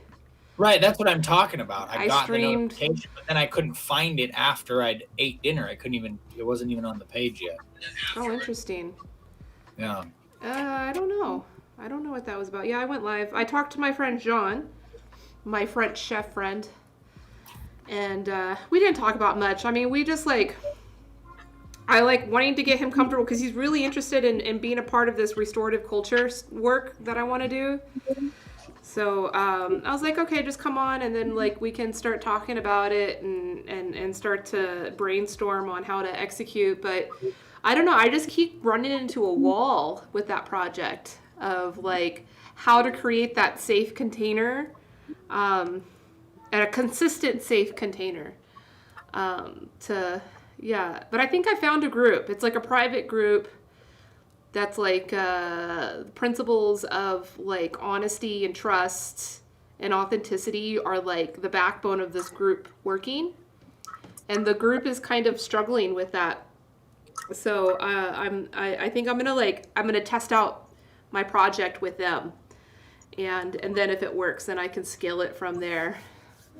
But like, yeah, host these, and I might do it in Topia. I'll make a different Topia space for it, but yeah, host like safe spaces, containers for heavy conversations to happen within community members of this group. You don't have to make a different Topia for it. I want to though. Okay. So it feels like a tailored space. It makes sense. Yeah, well, and plus I just want it to be like really safe and like really verify with everybody like this is just for you. Like no one else is coming into this space. That's what I mean by tailored. Yeah. Exactly. Yeah, I'm not going to make it fancy with a lot of artwork. Like it'll be like the bare minimum that it can be. But, you know, just to assure them like this is a very safe group. Yeah, it could be cool. Yeah. Interesting. Mhm. Yeah, because there's some major culture issues of trust culture issues in the community right now, and like half of the community is completely oblivious to it, and if you like say anything, it pisses people off, and it's like, yeah, this is gotta change, or else like this group is not gonna work. Like no one's gonna trust each other, no one's gonna feel safe, because so you're essentially gonna run an experiment. Yeah, and I've already asked like the founders of the group if I could do it, and they're like, yes, we need this, because like even them as like admins or as like facilitators of the group, they don't want to be the ones to have to set the rules, because like the whole concept of the group is that this is like a safe open space. So they're like, we want to keep the rules to a very minimum, and I said, well, maybe you don't need rules, you just need a solid culture, and that is not set yet. So well, you can't say this is a safe open space and then have no, there has to be some sort of container there. You know what I mean? Yeah. Like otherwise anything can just fly into it. So yeah, it makes sense that a group with like essentially no rules and no sort of culture or container would be having problems with that, because it never was anything in the first place, and then it just like kind of degraded into even just more chaos. Yeah. I know what you mean. There's a balance between having like a framework and like some sort of structure, and then being like oppressive, you know. Mm-hmm. I love the idea of like community agreements on non-rules, and also the phrase that's not something that we do here, because like there are so many spaces that you could do all of the things that you want to do, and when you create something, it's just like that's just not something that we do here. Absolutely. Right. Yeah. Here. Yeah. Right. Yeah. It's that's like, exactly how I handle my weather group. It's like 10,000, 11,000 people, and it's like, go do that somewhere else. You know what I mean? Not even go do that somewhere else, but there's somewhere else to go do that. We don't do that. Like geocaching. Mm-hmm. In your what group, Joe? I run a weather group for my local area, so it's like a group for. It's a weather group. Like so it's the like a group for, or like the Weatherman Underground. Like what? No, it's like a Facebook group for everybody to share the weather conditions in the area. Got it. Thank you. It's like really like a road safety group. That's its main function, I feel. You know, letting people know road when it's safety, safe. like hail, and like tornadoes, and like severe. It's all about severe weather alerts, essentially. So it's like, hey, what's that? Where are you again? I'm in the Black Hills of South Dakota. Oh, So Oh. like Mount Rushmore, Sturgis. yeah. I have a little bit of family in North Dakota. Oh, okay. Definitely not far. But yeah, so it's like managing 11,000 people and a lot of them that are technologically illiterate. Can be Like when someone posts like they're doing something and it says like, "Do you want to share to all your groups?" and they're like, "Yes," and so it posts to like right, that has nothing to do with selling like a right, pan on Facebook. That's my favorite. right, precisely. Yeah, and there's a lot of older people in this group Yeah. because they're concerned about the weather conditions, you know. And so it's managing that definitely has been a learning experience. But that is one philosophy that I use where it's like, this is not the place for that. You can go do that somewhere else. We don't do that here. I like how you put that specifically though, because that's the affirmative. Exactly. We don't do that here. Yeah. Not to make someone feel bad or wrong, like right. you know, who am I to whatever? But that's my phrase, at least for the tea house that you know I know Sam through, is sort of this idea that like there are so many spaces that you can do what you want and need, and this is not one of them for that one or infinite spaces. Yeah. You mean like when people crack open a can of NOS and start doing whippets at like 3 a.m. in the tea house? Yeah, although you know, whatever. But more like the mom that came in and tried to put like chocolate syrup in our really nice teaware for her children to drink chocolate herbal tea, which was really cute, but like that's not what we do here, you know. Mm-hmm. Or like, I'm trying to do these drugs out of your like teacups, and it's like that's not what we do here. Mm-hmm. We are a drug and alcohol free space. Thank you very much. That's the exact drug and alcohol free space. It's really about the tea. I'd love to serve you some of this tea and have you experience it, but that's not part of the experience. Yeah. That's simple, you know. Yeah, you do it in a way that doesn't devalue what they're doing. Yeah, I mean, they dropped in, they paid their ticket for this, you know, incarnation. Who am I to say how they were? Right. Mm-hmm. Well, and some people don't. Some people are poorly socialized. That's true. Really? That's true. So, and that is of no fault of I'm theirs. poorly socialized these days. I think You can use the word savage. That's okay.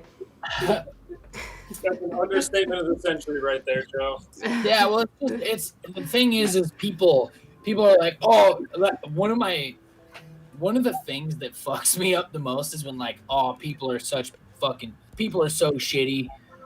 Wow, people are blah blah, and it's like, you know how fucking amazing people are too. You know what I mean? Like taking that negative spin on stuff, you know. Mm-hmm. And it's like these people are poorly socialized, not because they're doing it out of spite to fucking, you know, hurt you. You know what I mean? They're doing it because they don't know how to be social, and nobody ever taught them. we all need teachers.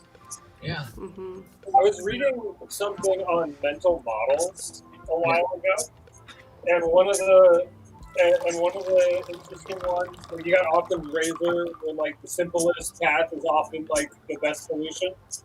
But the other one that really stuck with me is don't chalk something up to malice that's easier explained by stupidity.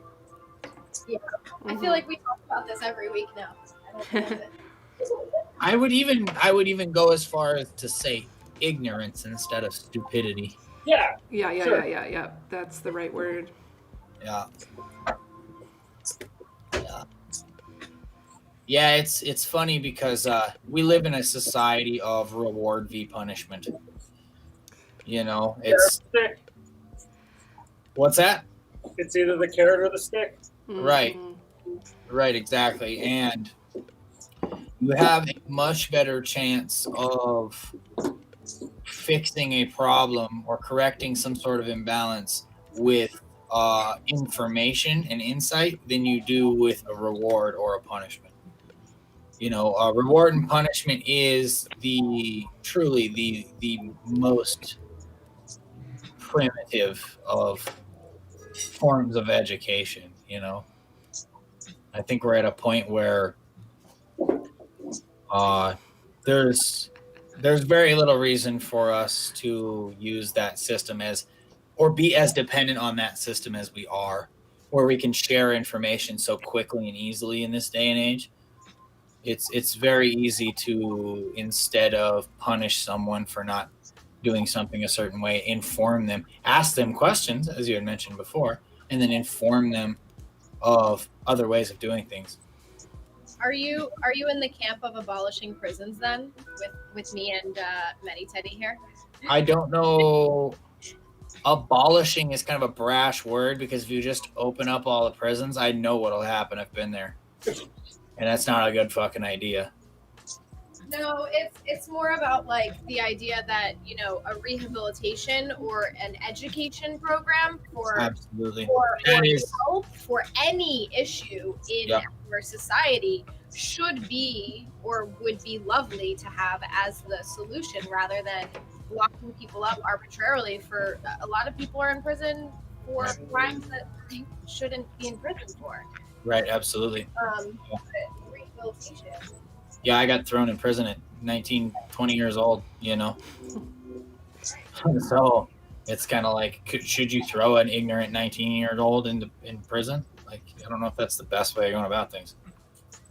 But that's a lot of what me and Elise were talking about with that whole restorative culture thing. Mm-hmm. Exactly. But I think rehabilitation is a word that what's the word for that? It's like a truism or something. Like it's been used so much that it doesn't mean what we really want it to mean. And rehabilitation kind of implies, I guess me and Elise were talking about this, but our culture is built on the assumption that we are broken and need to be fixed, instead of we are infinitely capable. Right. And so I think that's kind of the deal, because we'd still, like, when we create rehabilitation programs, they're still very much similar to incarceration. It's like the insane asylum, you know what I'm saying? It's I like haven't been talking about anything like that, but I understand that the word has become this right. other Right. thing. Right. But yeah, that's not really what I mean. Yeah, fair enough. Fair enough. No, and I don't mean to assume what you're talking about, but to elaborate on the language that we're using here. Systems of rehabilitation, the way we create them in our culture, ends up being more like prison than true. Right. Because it has to come from a place of compassion, not punishment. Like, we need to lock you in the spot and show you how to act. Exactly. Fuck. I'd like to show you something and see how this resonates with you. And Right. And then let it integrate and, you know, grow. But Right. Well, the only way that I love that Sam is doing. Sorry. he's just getting it. I'm live painting on Twitch. It's Yeah. You are. Yep, live painting. such a random side note, but I left all of them in Oregon, so I didn't have any time, and I was not sleeping because I kept sipping caffeinated tea at like 2, whatever. So I'm so happy. Nice. Okay. Sorry to interrupt you. Like 5 Did minutes. you order them from Joe? I went to a metaphysical shop and bought it here in San Diego, which Nice. felt good because they are struggling. So, but Good now I know. Good deal. Hey Laura, do you have earbuds or something that you could use? Oh, is it really loud over here? Yeah, you're It getting is- a lot of Somebody's feedback. got music. I'm assuming it's yours. It's No, Laura. it's the tea room. It's I mean, your the lo-fi. tea room has music, but Laura is giving us feedback of that music. If you mute her, it's different. It sounds different. Oh, gotcha. Yeah. Sorry. No, it's okay. It's okay. I see you're pretty far. You're pretty far from the computer, so that's why I'm like, you can't. Maybe you can't do headphones, but if you had earbuds, yeah, maybe that would work. Put in a Bluetooth. It's not always great, but yeah, I could try it. I should try that. You're right. Thank you. Yeah. No, thanks, Laura. Here we go. Like, how do you it's like uncomfortable things, to tell someone you don't want them to feel bad, but at the same time you still have to communicate, right? So that's why you ask questions. It's helpful. I need to know these things because it is very far away. And normally I'm teaching and it's all right here. So I don't do, this is the only thing that I do with my computer this far away. Yeah. And I'll do this all weekend. So it's good to know. Thank you. Yeah. Oh, are you going to the goddess gathering? The what? I'm going to hold space in the tea house that you sent on Sunday. Great. Cool. I'm glad that that's happening. Oh, me too. Thank you. I'll get the headphones for it. Jeremy, I just want to let you know that Mafelda is a big fan of your beard. She's on Facebook saying that your beard gives her life. It is super beautiful. It is beautiful today. It's not like funny. It's just like really pretty. It's so pretty. Yeah. You're gonna have all the hummingbirds and the bees buzzing around you, and you're gonna be like, "What? Get out of here!" I do have my bird. I don't know what to do with my little bird.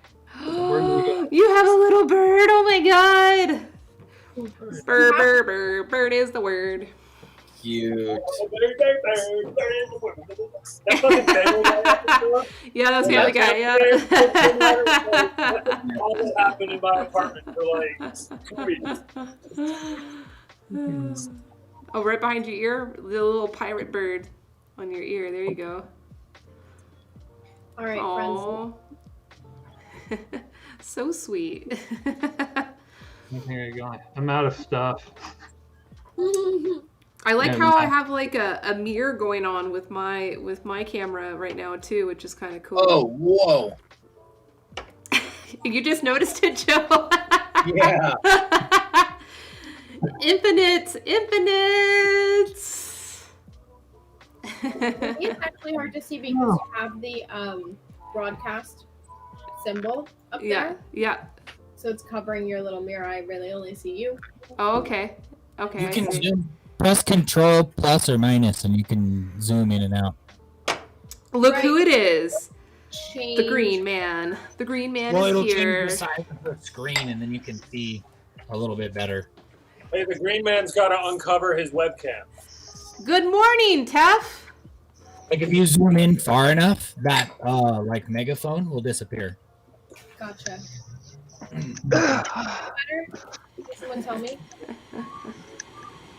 What's that? My audio is it better or is it worse? Somehow? It's better. It's better.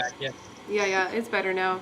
But it's weird. I think that like the built-in mics in our computers, they try to like feature the audio that they think, is important, and so that's why it'll like go in and out of feedback and not feedback. And then she broke. Yeah. Oh, what? You broke. I broke? Yeah, you froze. I did? Yeah. Weird. Yeah, Weird. and then you speed it up to catch yourself. All right. Hi, Taff. Good morning. Hello. Morning. It's not even 2 in the night yet. Long time until we hit morning. I mean, technically it's morning for you. No, it's in the middle of the night. It's first morning when we hit 5. Okay. Okay, that's the official. Five is the marker, so 4 o'clock is still night. Yeah, 4 is still night. Okay. You learn something new every day. Tef, I've been trying to drop in on your streams, but the signal at my house when you're streaming, I'm at my house, it doesn't work very well. So I come in and I say something and try to talk with you, and then it drops, and yeah. But it looks like you're playing a fun game. You're playing a game where you're like in a garden or something. Well, yes and no. The game I'm playing for the time being, which I started Sunday, is called Superland. You are in kind of a garden. You are actually in a giant sandbox, Oh, and wow.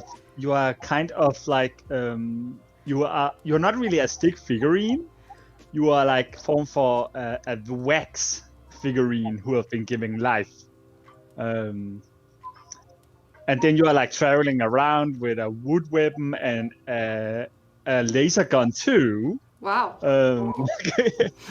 And then you're trying to figure out why do your part of the sandbox no longer have water.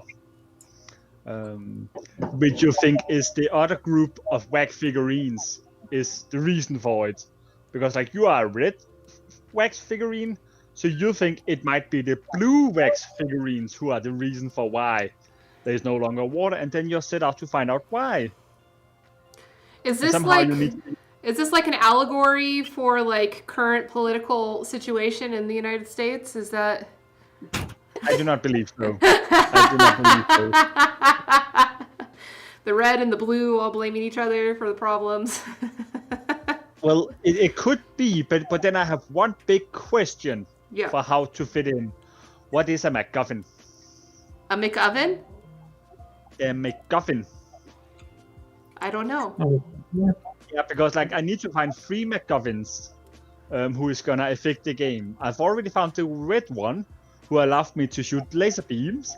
I found the blue one who allowed me to be metallic, electrical metallic, and like levitate when there's metallic around me. And I'm on my way to find a purple MacGuffin, and I do not know what the power for that is. I'm confused as to what word you're saying. McOven? Is that like what MacGuffin. they make? Can you spell it? Come again, Joe? Can you spell it out? MacGuffin.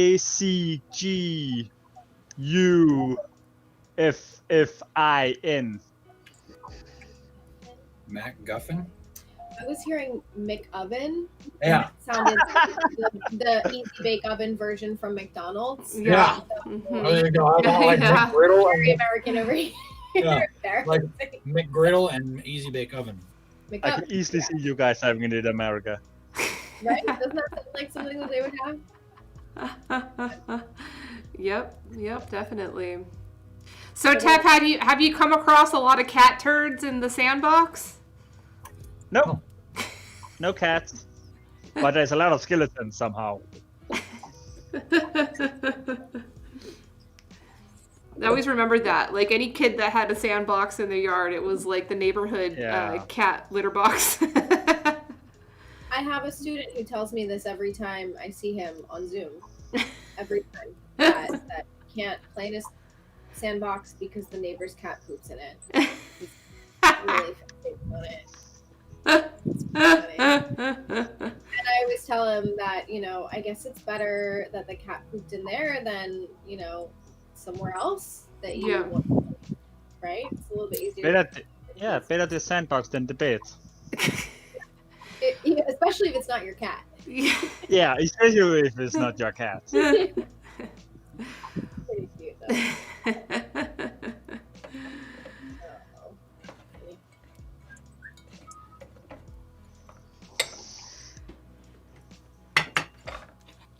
I did it, guys. I painted the door. All set. And now it looks new. Awesome. Jazz hands. Let's just hope that the dogs don't have any outbreak until Sunday, right? Take down the door again. Jazz hands for door painting. This is actually an applause in sign language. Oh, really? Oh, yeah? Cool. Yeah. But You're... these are jazz hands. If you can see the difference. Yeah. It's a big deal. Sorry, I was a cheerleader.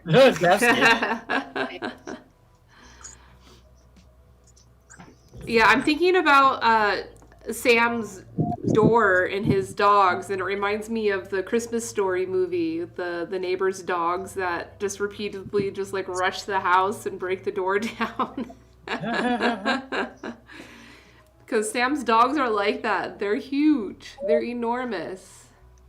They have knocked me over before and bruised my leg from running into me head first. They're bigger than I am, I think. And maybe they weigh more, actually. They're big dogs. They're big girls. I do believe they're all only small puppies. Right. Puppers.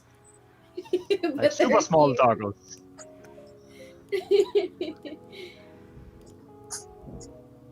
I have yet to find a dog that's bigger than me.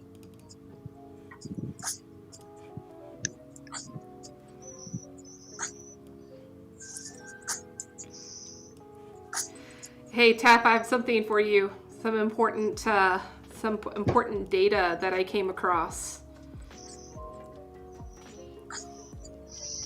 And you expect me to see that small? I should be a presenter, so you should be able to open it up. Quick little But it says chart. Nah. It says fair enough. chart to help. Nah. Chart to help determine risk of bear attack. Look at this. Look, it looks like you are in the green zone. Very high risk of bear attack.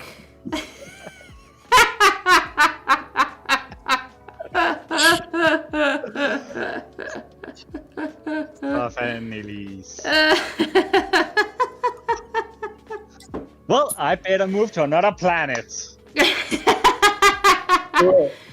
I mean, if you're really scared of bears, that's what you're gonna have to do.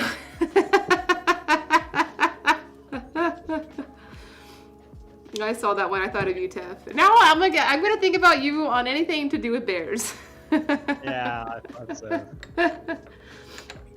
I loved, when John Young was streaming and you sent him the link and he watched it. Him laughing was, yeah, that's funny. It was funny, but I cannot imagine everyone just went bear attack in my chat. Oh yeah. I was like, why now everyone? It was like, you was the reason it started. Well, because I just dropped into your stream and the first thing that you're doing is going roar, and I was like, oh, roar, cool, hi Tev. Yeah. That was all on you. You were doing a great roar. I just was, helping accentuate. Oh yeah, you helped. You did. Speaking of accentuating, this masterpiece. You only have one eyebrow. Are you gonna fully do both? Wait, no. Oh, that's not in your eyebrow, or is that out of your beard? It's in his ear. Right? Oh, it's in the ear, but I have one in my eyebrow. You have one. So are you gonna finish the rest of your eyebrows? Because that'd be sick with a bunch of little white ones. That's good. I want there to be an option where I can double click on someone's video and make them full screen even if they're not a presenter, so I can see better. Yeah, I can understand. Older community to make it more accessible. What's that? Let me get my reading glasses.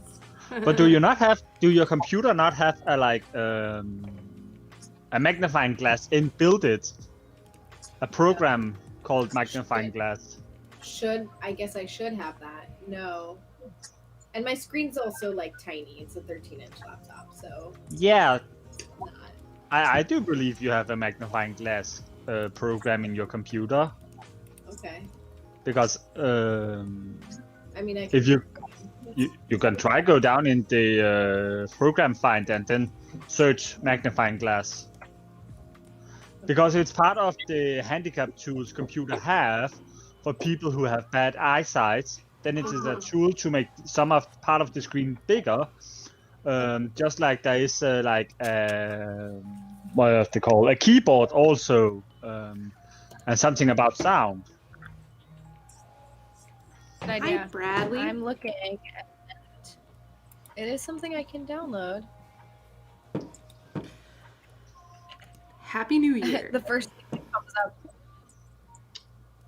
Oh wow. The first thing that comes up is magnifying glass. I literally or, have a Siri. magnifier on my phone. I know exactly what you're talking about now, Tev.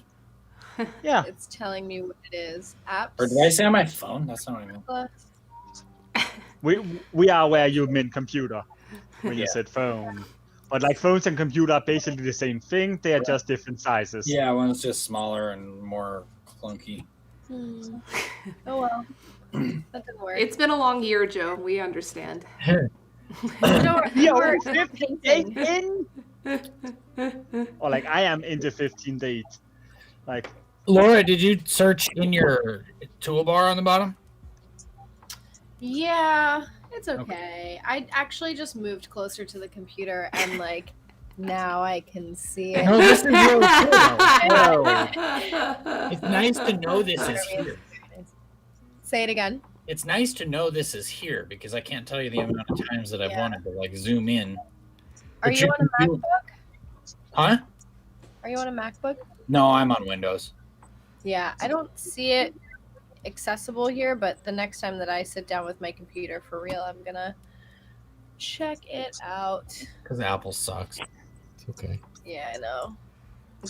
Oh, Jeremy, you need like eyelash glue or something. Ah, good.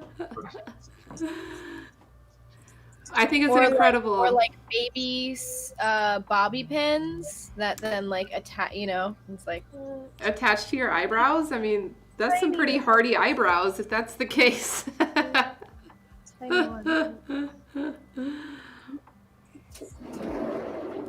Ah, I mean, yeah, I guess any kind of glue, right? I don't glue anything. Well, not any kind of glue. I do not recommend hot glue. Yeah, No, that would be bad. Like the stick glue. If that's what it takes, use. let's do it. Dedication. I didn't want these eyebrows anyway.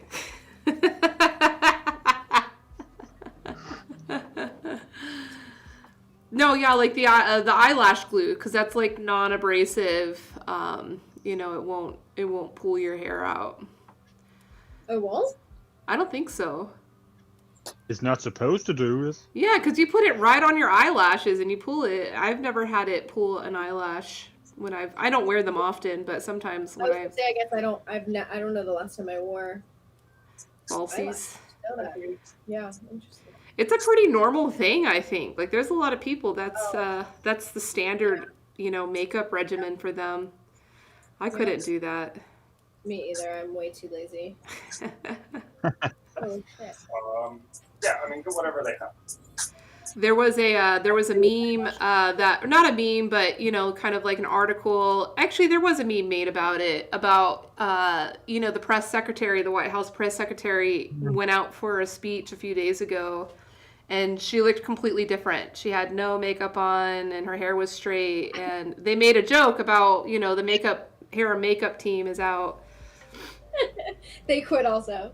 Yeah, they quit also.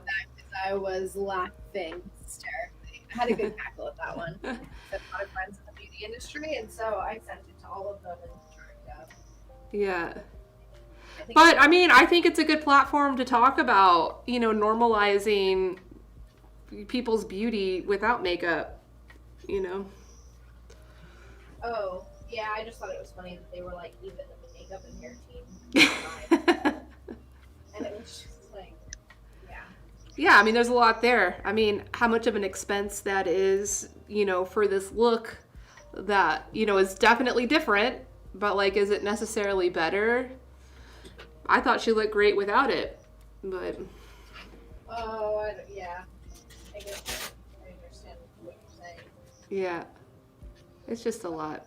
There's a movie I watched, and I really felt it to be like very powerful, like anti-racism education by Chris Rock. They just released it onto Netflix, and so that's how it was like new for me. I watched it. It's called Good Hair, and it's about the Black woman's hair industry, and all the nuances behind why that industry exists and why people go through so much on their hair, and it's based in oppression.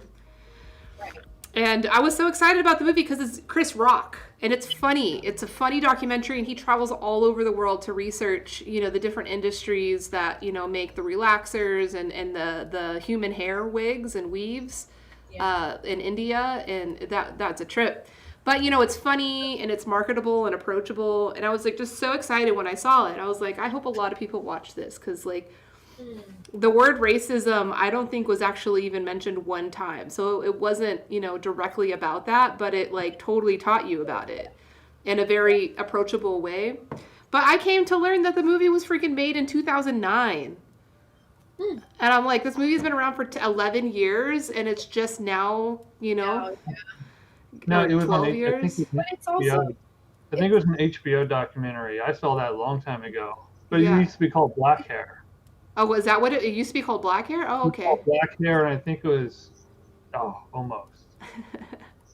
The opposite side of that coin, though, is the commodification of of black hair and culture and makeup and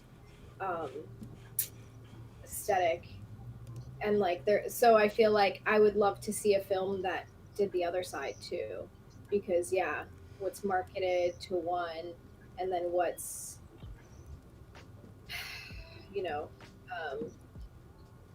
stolen Mhm. and marketed to the other is really interesting too. It's Can you explain that more? I think I want to understand exactly what the angle that you're talking about. like the idea of oh my gosh, I'm having such a brain fart right now. Cultural appropriation of black hair and aesthetic and body and all of those things, right? I see. Like the Kardashians, they're Armenian, and yet they have created this aesthetic Mhm. or have marketed this aesthetic that was not theirs. They didn't create it. They've just manufactured. And it's primarily stolen from black and brown cultures.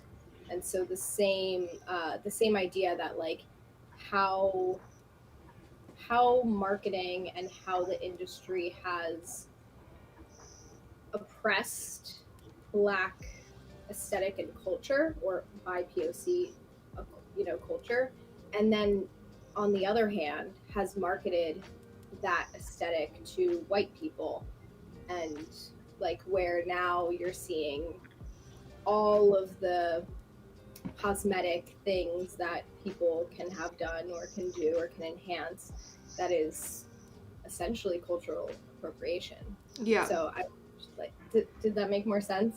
Yeah, it makes more sense. Yeah, no, totally. Yeah, I get it. Okay. And we talk about that a lot here. But like in watching that movie, and like the arguments that they were making were solely on like, this is our beauty, and society has told us that our beauty is savage or it's not good. And so, like they're ashamed, of natural hairstyles, braids, or, just. Yeah. And so then you're talking about, some white girl, like I get my hair braided. Your, music festivals, you see braids, and right. All the women who have all over braids at Burning Man, which I understand the desert and the things and the hair washing. I braid, like I get it. Yeah. But not to that extent. But yeah, why like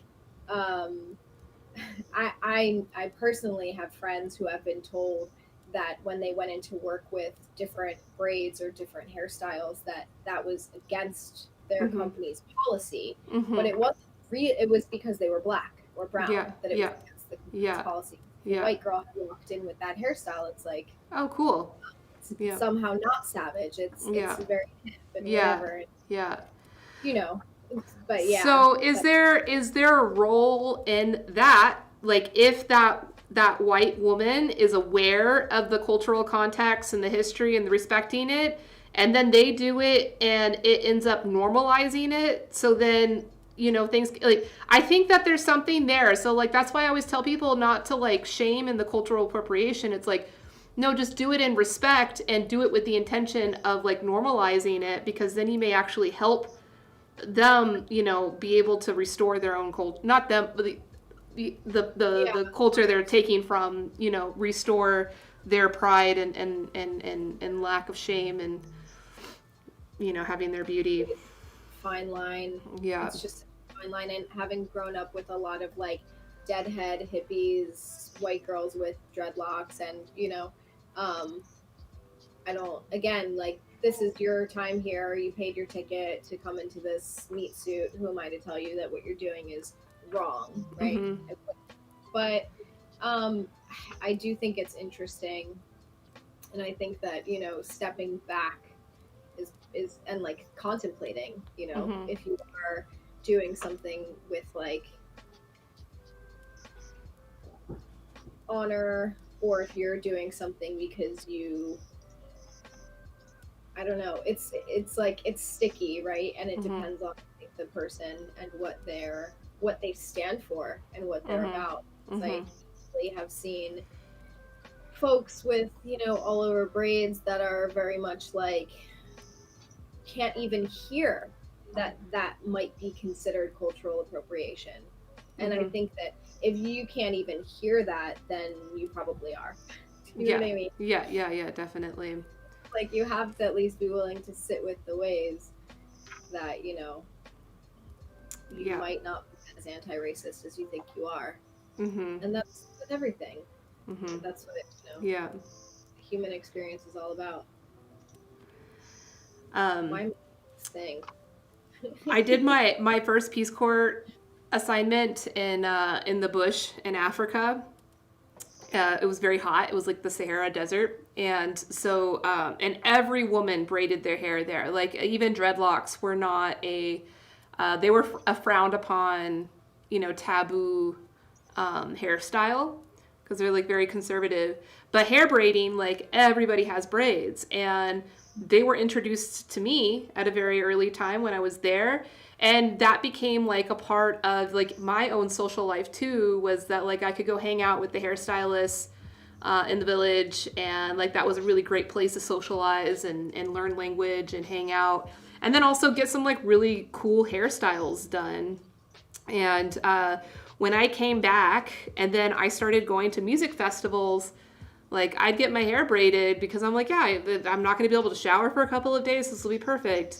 And it wasn't until like a few years later that like the whole conversation of cultural appropriation started coming up. And I came at it from a weird angle. Like, I mean, now I just don't braid my hair now, and if I do, I don't do cornrows. Not at this time, not to say that I won't do it again, but like, I just feel like it's a really tender time right now. And, I want to be respectful, but like, yeah, I had my hair done one time and I was Uber driving and I had these women get in the car, and most black women, when they see my braids, they compliment them.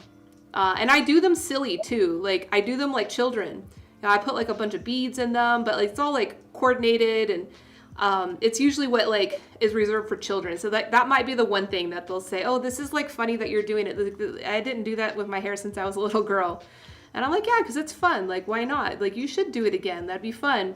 But like, there is a stigma, and I feel bad, and it fucking sucks that stigma is there, and this insecurity that they need, and they damage their hair big time in trying to like acquire the straight look or the white hair look.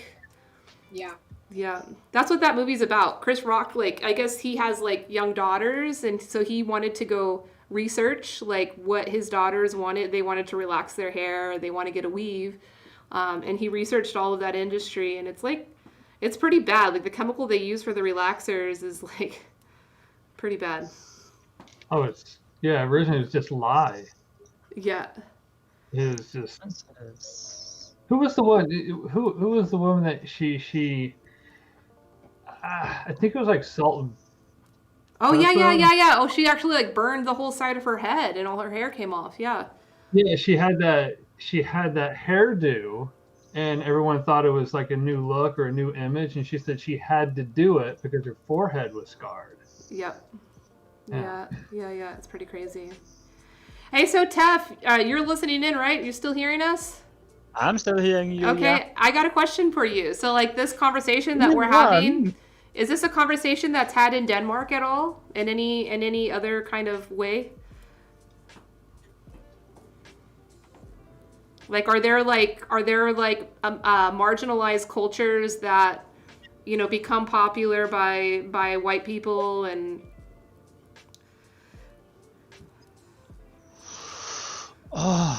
Det var sgu da et godt spørgsmål.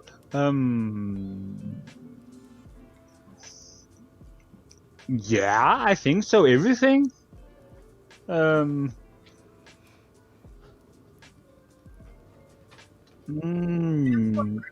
you're Well, in? Are you in the country or are you in the city? I do not know where the city of Denmark is, but I know where the country of Denmark is. Are you in a city or are you in the country of Denmark? Yeah. I am in the country because I was not even aware there is a city called Denmark. No. What we call the country is kind of like more rural and urban. That's rural like Denmark, or are you in a city, urban part of Denmark? That could. Oh, I think that matters. I'm not gonna tell you that. I just asked what type of. I think he's in the city. Laura, I he misunderstood the question in the first round. That the question is a little hard to answer because, like, compared to Danish standard, then I'm basically living in a city, but a city in the urban area, out in the countryside. okay.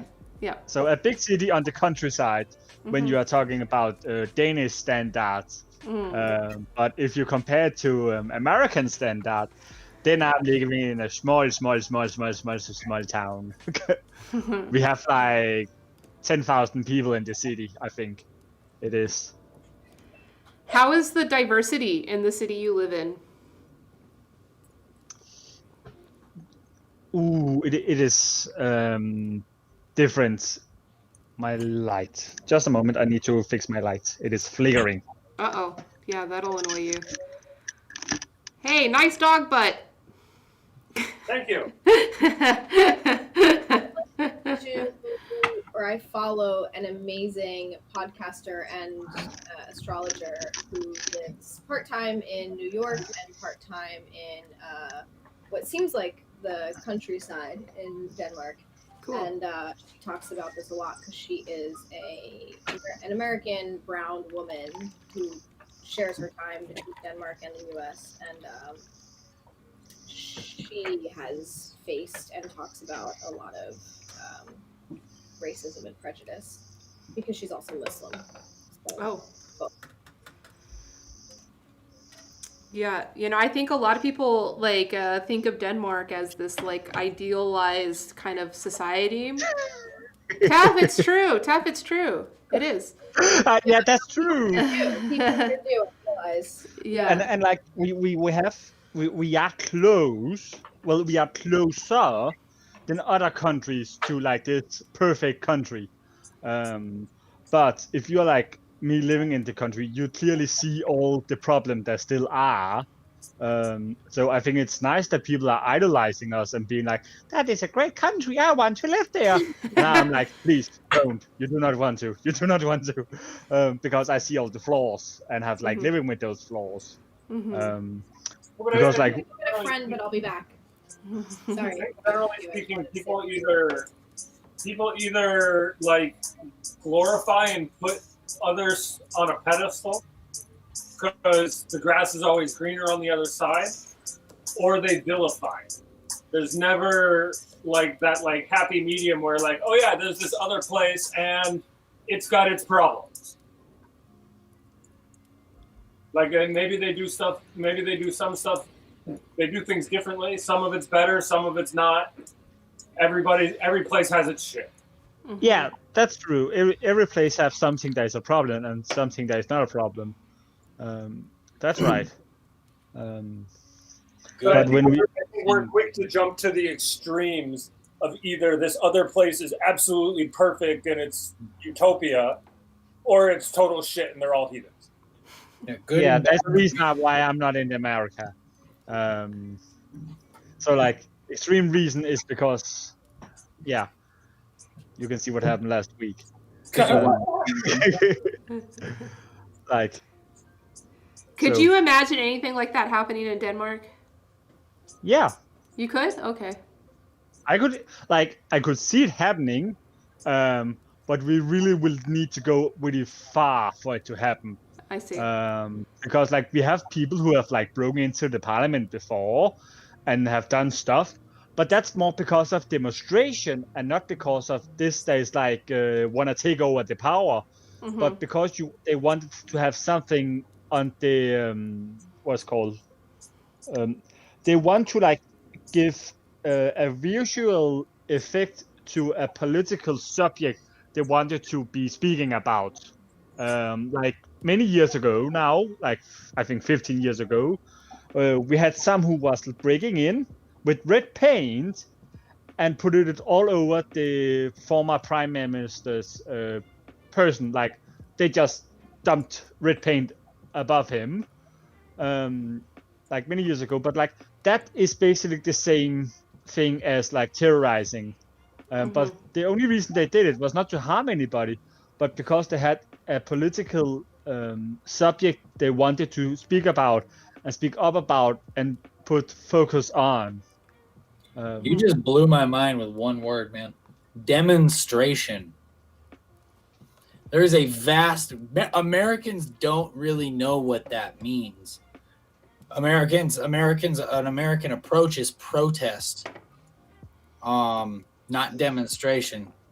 And if you think about demonstration and that actual meaning of that word, that's really profound. I don't know if you guys can see where I'm going with this, but protest means to resist, means to fight. It's inevitably volatile, whereas demonstration is a showing or elucidating or like illuminating something. Yeah. You know, and it's a doing it yourself. So a demonstration would be like, hey, going out to be like, hey, here's what we're trying to say. Whereas in America, a demonstration is a protest and people just run out in the streets and break shit and expect the other people to know what they're talking about when they really don't even know what they're talking about themselves. Elise and I were talking about this over the summer when that was all flaring up, and we were talking about it in the frame of we're here to demonstrate peace. It's not. This isn't a peaceful demonstration. We are here to demonstrate peace. This is what peace looks like. Right. Absolutely. Yeah. You can't have if you think about it, peaceful protest. That's an oxymoron to some extent. You know what I mean? A peaceful demonstration is not. That actually makes sense. In Denmark, we have a tendency to have peaceful demonstrations. Right.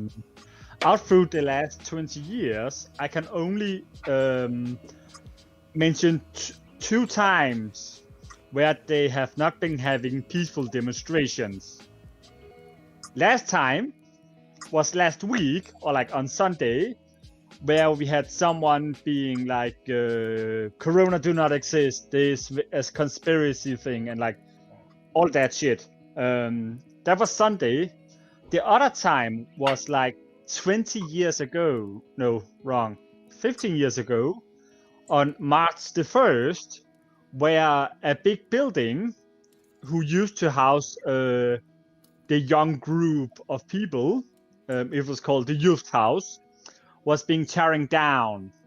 And the police was set in to like stop all the young people and like clear out the house. Like that was a full-on police action.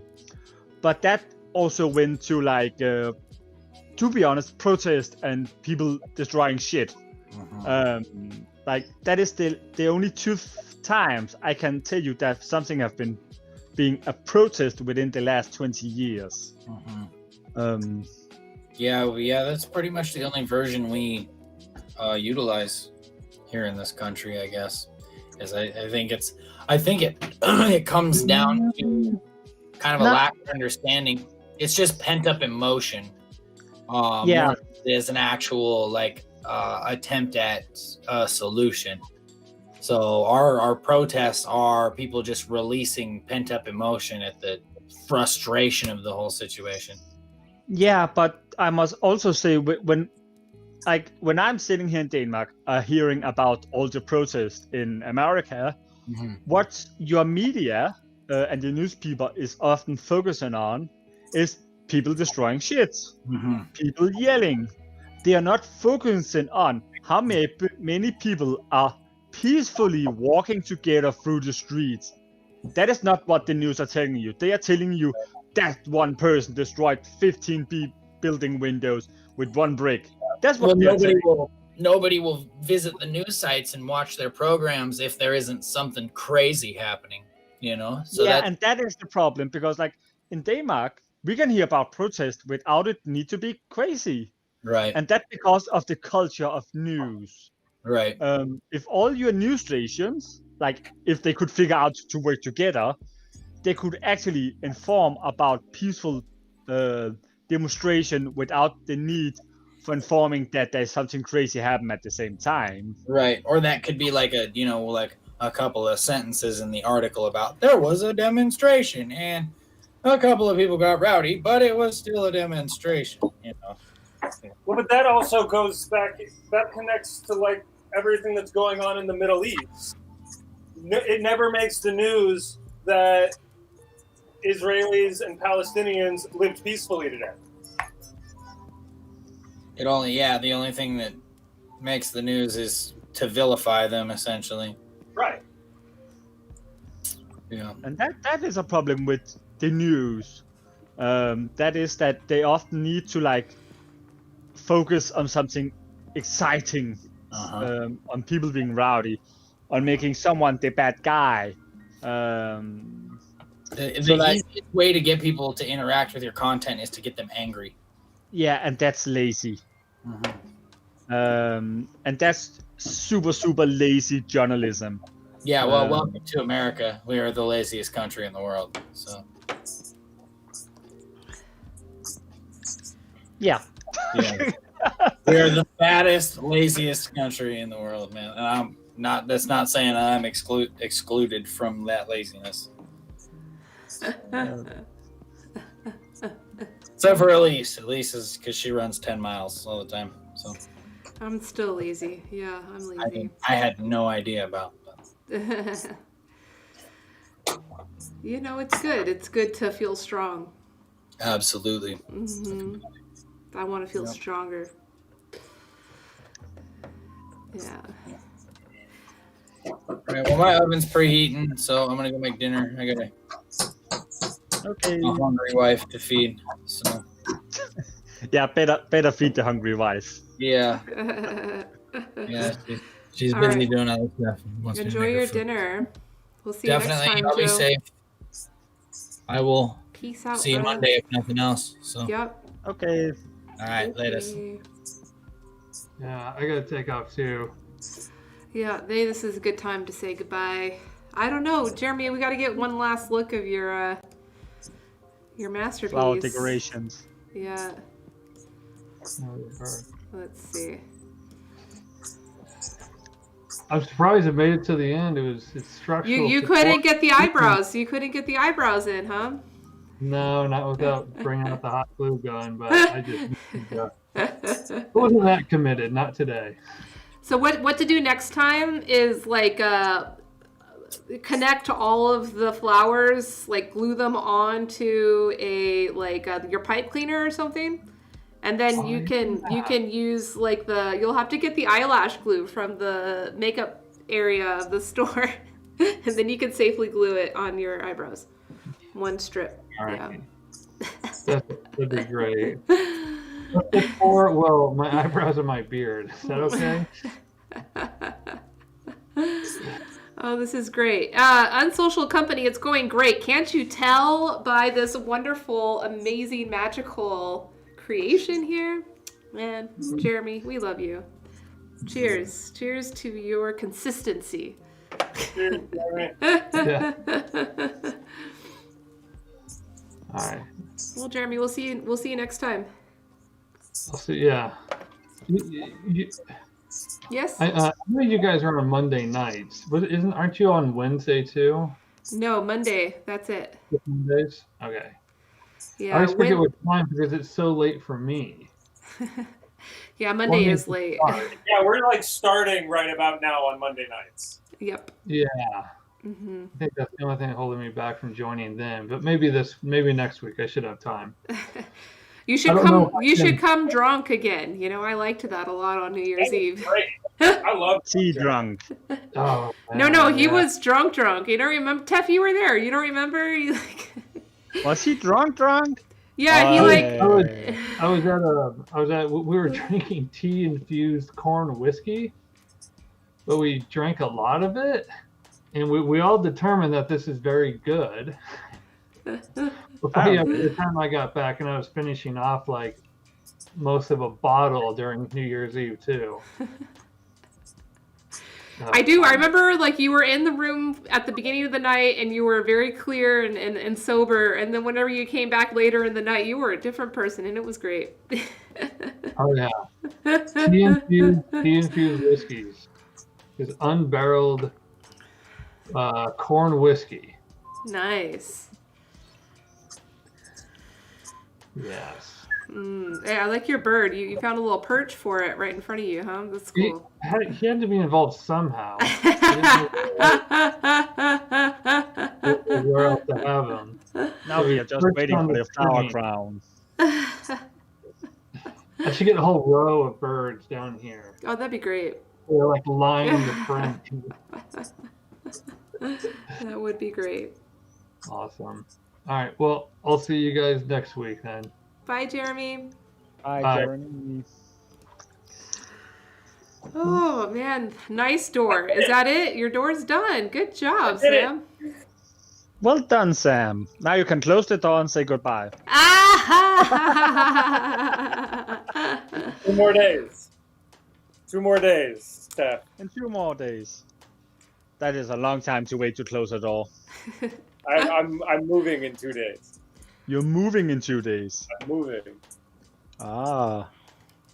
So you're like just going around and repairing the house for all the destruction you have made out through the years? Basically.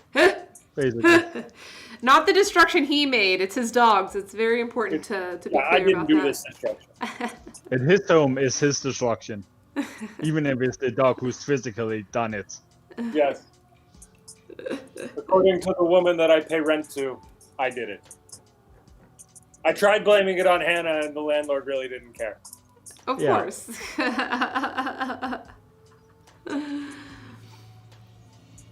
Yeah, this is fun. Oh, Unsocial Company. Tef, do you know Unsocial Company?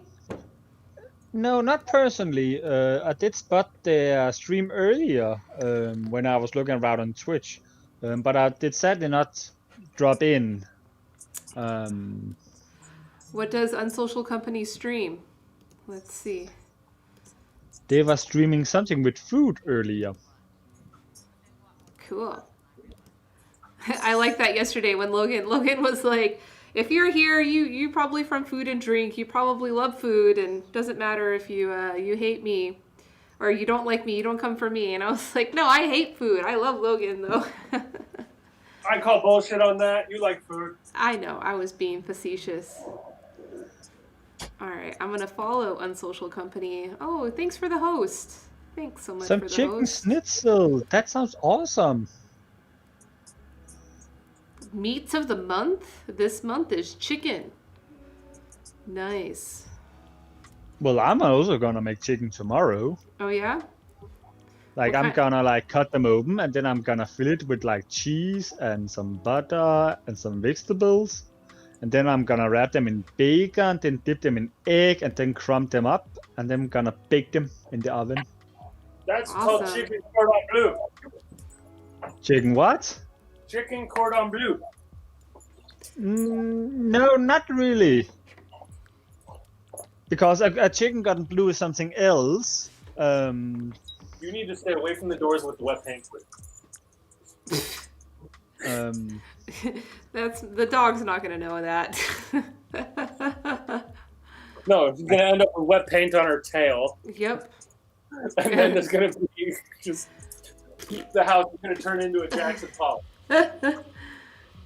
She just wants to play that. That sounds great, Tef. Are you gonna do that on stream? Yeah, I'm gonna do that on stream. And then I'm gonna make some... I think I'm gonna bake some mashed potato to it. Oh Make yum. some small bits. I love mashed potatoes. Mmm. Yeah, I'm gonna make the mashed potato and then I'm gonna bake the mashed potato. Mmm. Ooh, Like I have some in barbecue like sauce. shepherd's pie when they put the mashed potatoes on top of the gravy meat and then bake that, so like the gravy kind of goes into the potatoes. I think that's great. Yeah. You can melt the cheese on top. Yeah, we're drinking tea on Social Company. We do tea parties. We're very much into tea parties. This is our virtual tea room. You can actually join us like live right now if you want to, in the tea Just follow house. the link in the title. Yeah. The link is easy. It's in the title of this video, topia.io/teahouse. And yeah, we drink tea. I've been drinking a pu'er tea. I was drinking white tea earlier. Yeah. Tef, were you drinking tea? No. I was having coffee in my mug. So I have some coffee that I need to drink up before it goes bad. So like I'm in a coffee roll this month. Might also explain why I'm having trouble sleeping. Okay. Tef, I'll show you what I ate last night. This was my dinner last night. I'm pretty sure I saw that picture somewhere on Discord. Hey, that was my first post. That was my first post to his Discord. Yeah, I was not seeing who posted it. I was looking at it and I was concerned.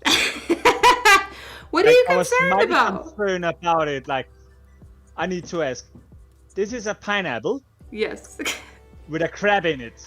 Yep, and a bunch of fish and shrimp and octopus, and then it's got like a red sauce, and then a bunch of melted cheese on top.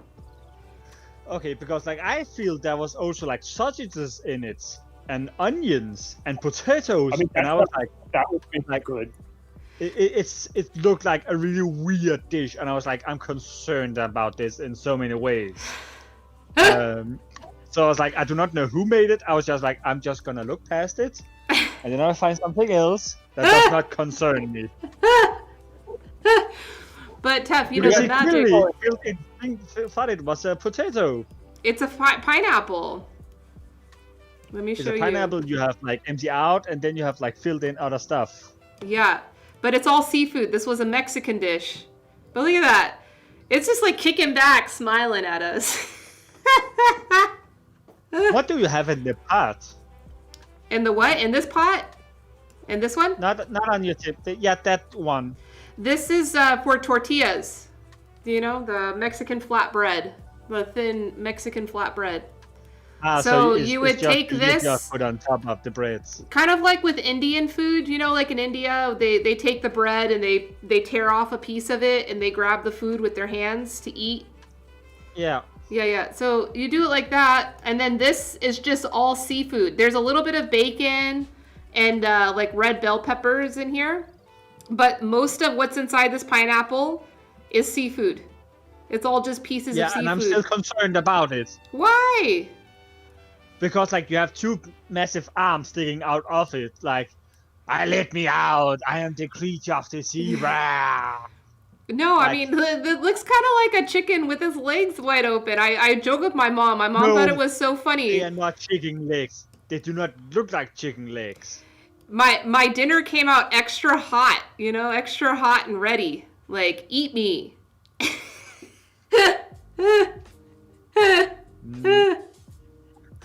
As I have said before, and I'm gonna say it again, I am concerned. If I went to a restaurant and someone gave me that, I would be concerned. Well, Because Unsocial Company. I will not see that this is a human laying down on the back with the legs spread out. Which is also concerning. What's up? Like the expression on its Especially when it is face. smiling. The to me expression like that. on its face is so funny. As I said, I am concerned about this dish. Yeah. Well, Unsocial Company thinks it looks pretty awesome, so that's all that matters. And So. that's fair. We are different people. I at least can go and eat something else. Elise, I would eat that, Right? So you'd be stupid but I would not also to. eat it if it were full of sausage and onions too. Oh yeah, and a pineapple though. Yeah, why not?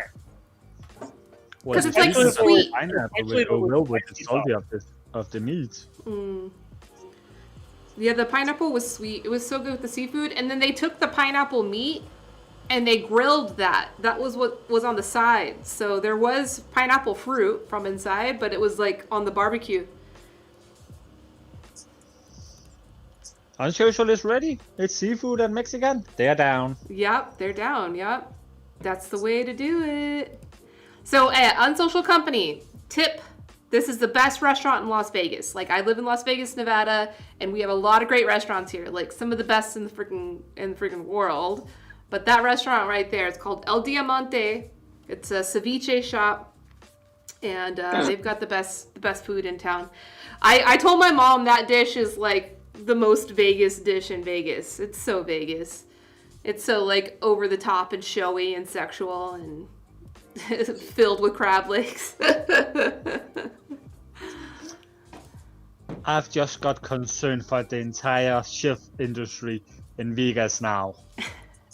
If you're saying that is Vegas food, then my concern have been growing, not just for that dish, but for the entire area. Yeah. Well, you're gonna come to Vegas and you're gonna try our food, right? Apparently, at some point. Yeah. So I now might need to bring my own food now. Not even. If anything, I'll just make you risalamanda every day. Every day. You can eat that. Oh no, you cannot do that. Well, you could do that if I'm coming in December, around Christmas, then you can do it. Mm-hmm. But if you're gonna serve Amanda for me in the middle of summer, then you can only do it at one date. And what is that? You cannot, the 24th of June. So is that like the halfway point to Christmas? Exactly. Cool. And that's why you can serve it that day. But if you're trying to serve one of the other days, I will look mad at you and say, what is this? What is this unrespectful preparation of food? You'll say it in Danish, of course, right? Of course, I will yell at you in Danish. That's good. Yeah. Like, if you're breaking cultural boundary, of course I'm gonna take with the language and be like, yell at you. And I'll just put my tail between my legs and say, yes, Tef, okay.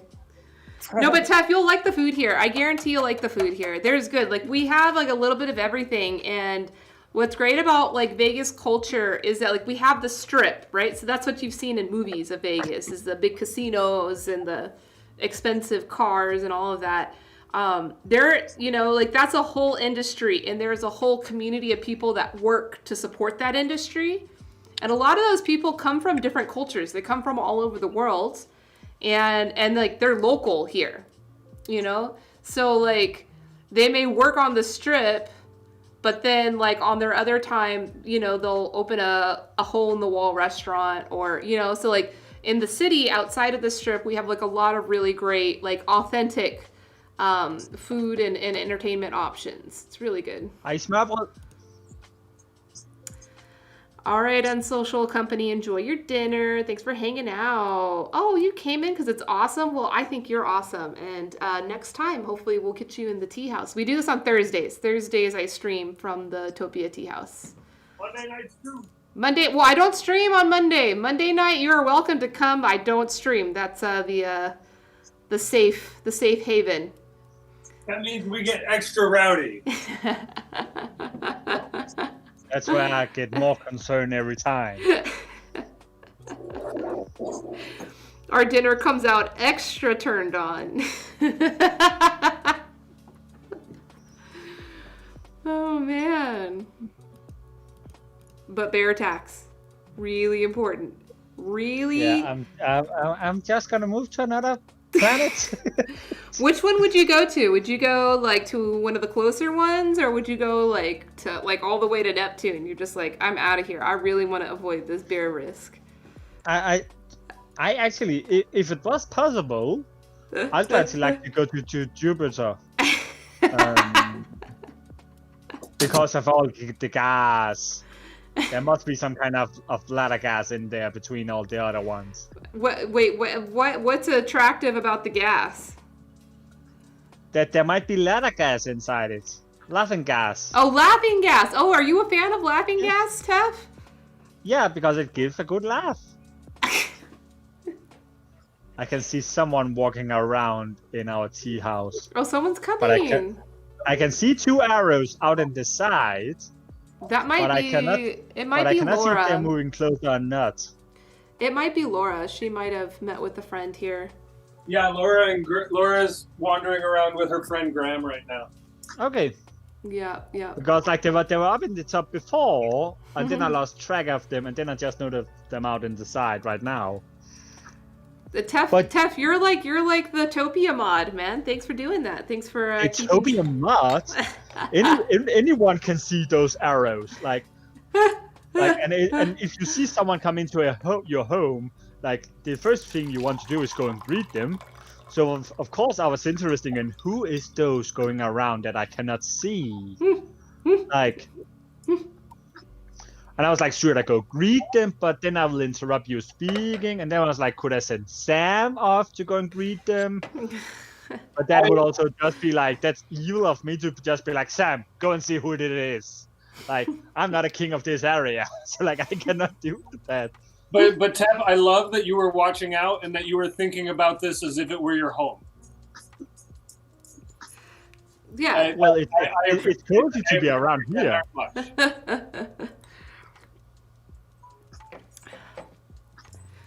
Yeah, Tef, I can say that you're in a good place here because like we're pretty much at a 0% chance of a bear attack right here. So unless like we were to like we should totally have a bear house, like a bear cave tea house that we can go into. No. There's definitely no bears in Topia yet. Thank you.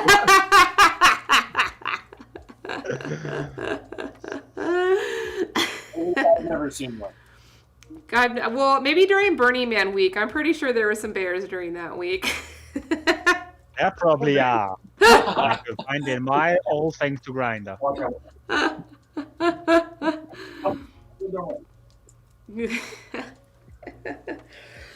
Tap, that was all on you. Like I know that I got chat to like do the bears, but you were the one. You were the one that took it there. I know that that's totally on me that I took it there. I know that.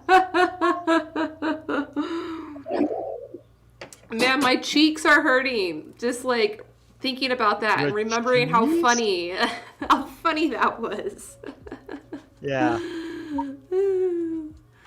No more bears. I do fear for next time I'm pulling up that game.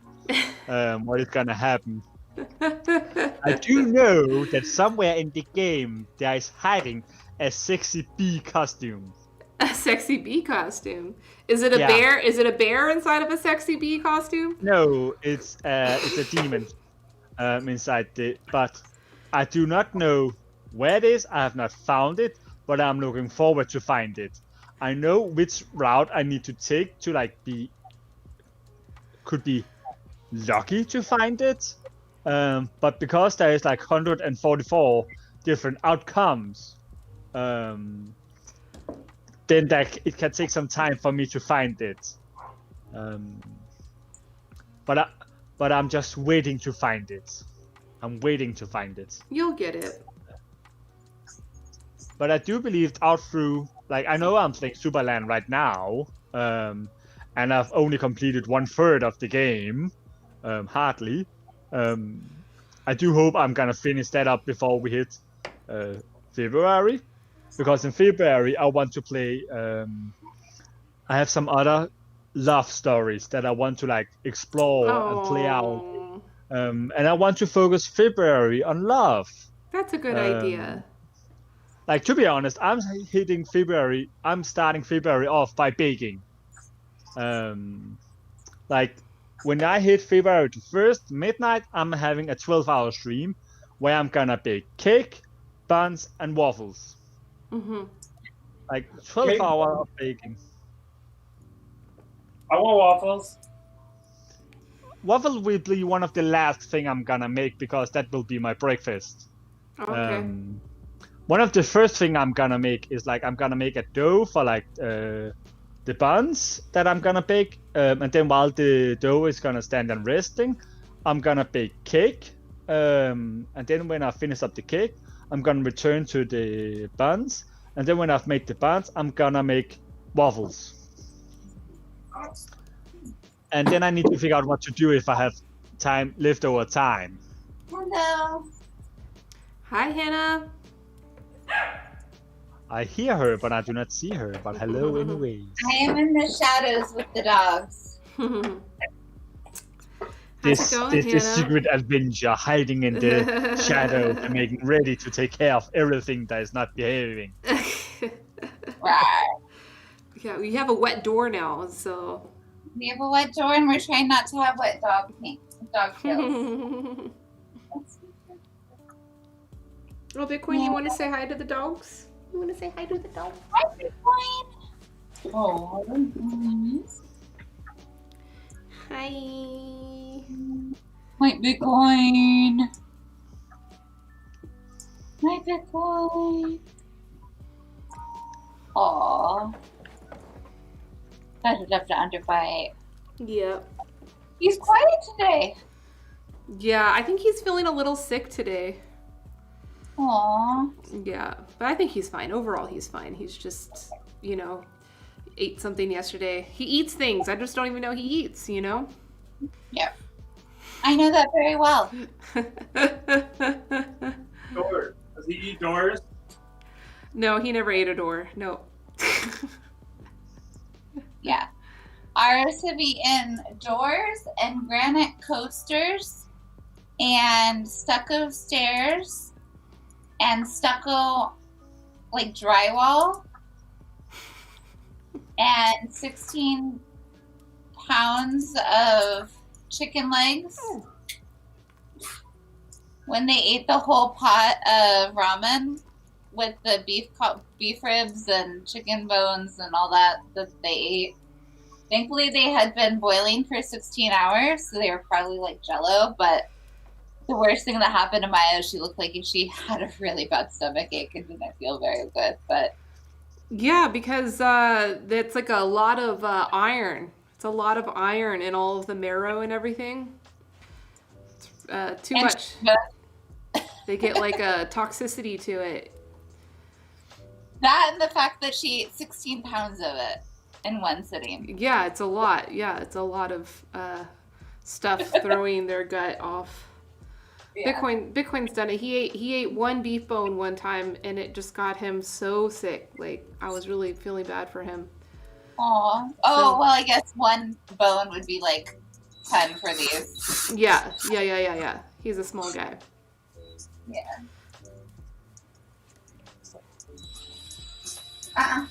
Watch out. Easy with me. So, yeah, coming together.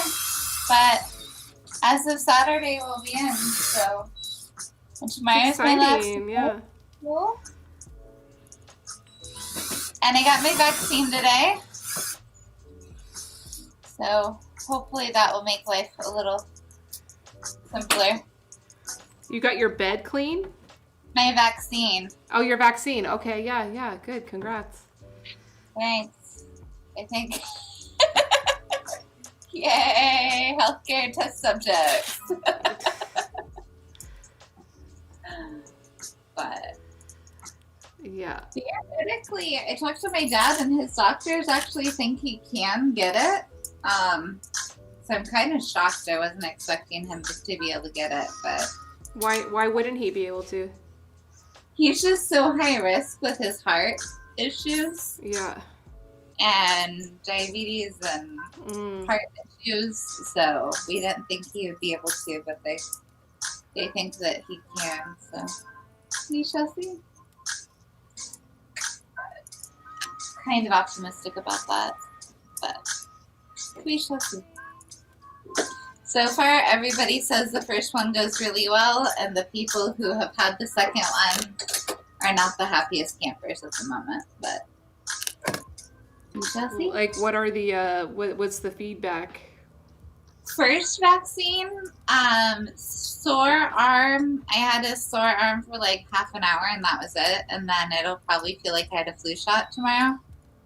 And then a couple people have reported like really severe fatigue and like nausea. But other than that, it's really just the sore arm for the first one. Mm-hmm. And then the second one? The second one is kind of like symptoms of COVID, from what I've heard. Mild to moderate, so which makes sense. Most vaccines do that. I think with my 12 books of shot records, I'm probably immune, but we'll see. So far, so good after 10 months, so that is good. Well, on good news, you'll have to go back and look at the replay because Jeremy did a good number on his beard today. A very good number. Yeah. He flowered it all out. He was all flowers. Yeah. It was really cool. I definitely want to. I missed getting to see everybody, but this was... Yeah, you gotta do it.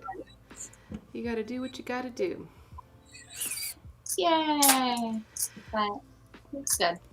I think I need to go now because it's already almost 6 and I need to get some work done today. So. Well, I I'm think glad you I still got have a to lot of see you. hours left to do it in. Thank I you. do. Thank You're you. right. I appreciate you keeping me company for a couple minutes. Yeah, for sure. It's always good to see you, Hannah. And Tef, of course, always good to see you. You Yeah, too. today's been fun. Today's been a lot of fun. And we'll do it all over next week. But next week you'll be at a different venue, huh, Hannah? So that'll be exciting. We will, yes. Yeah, that'll be exciting. Looking forward to it.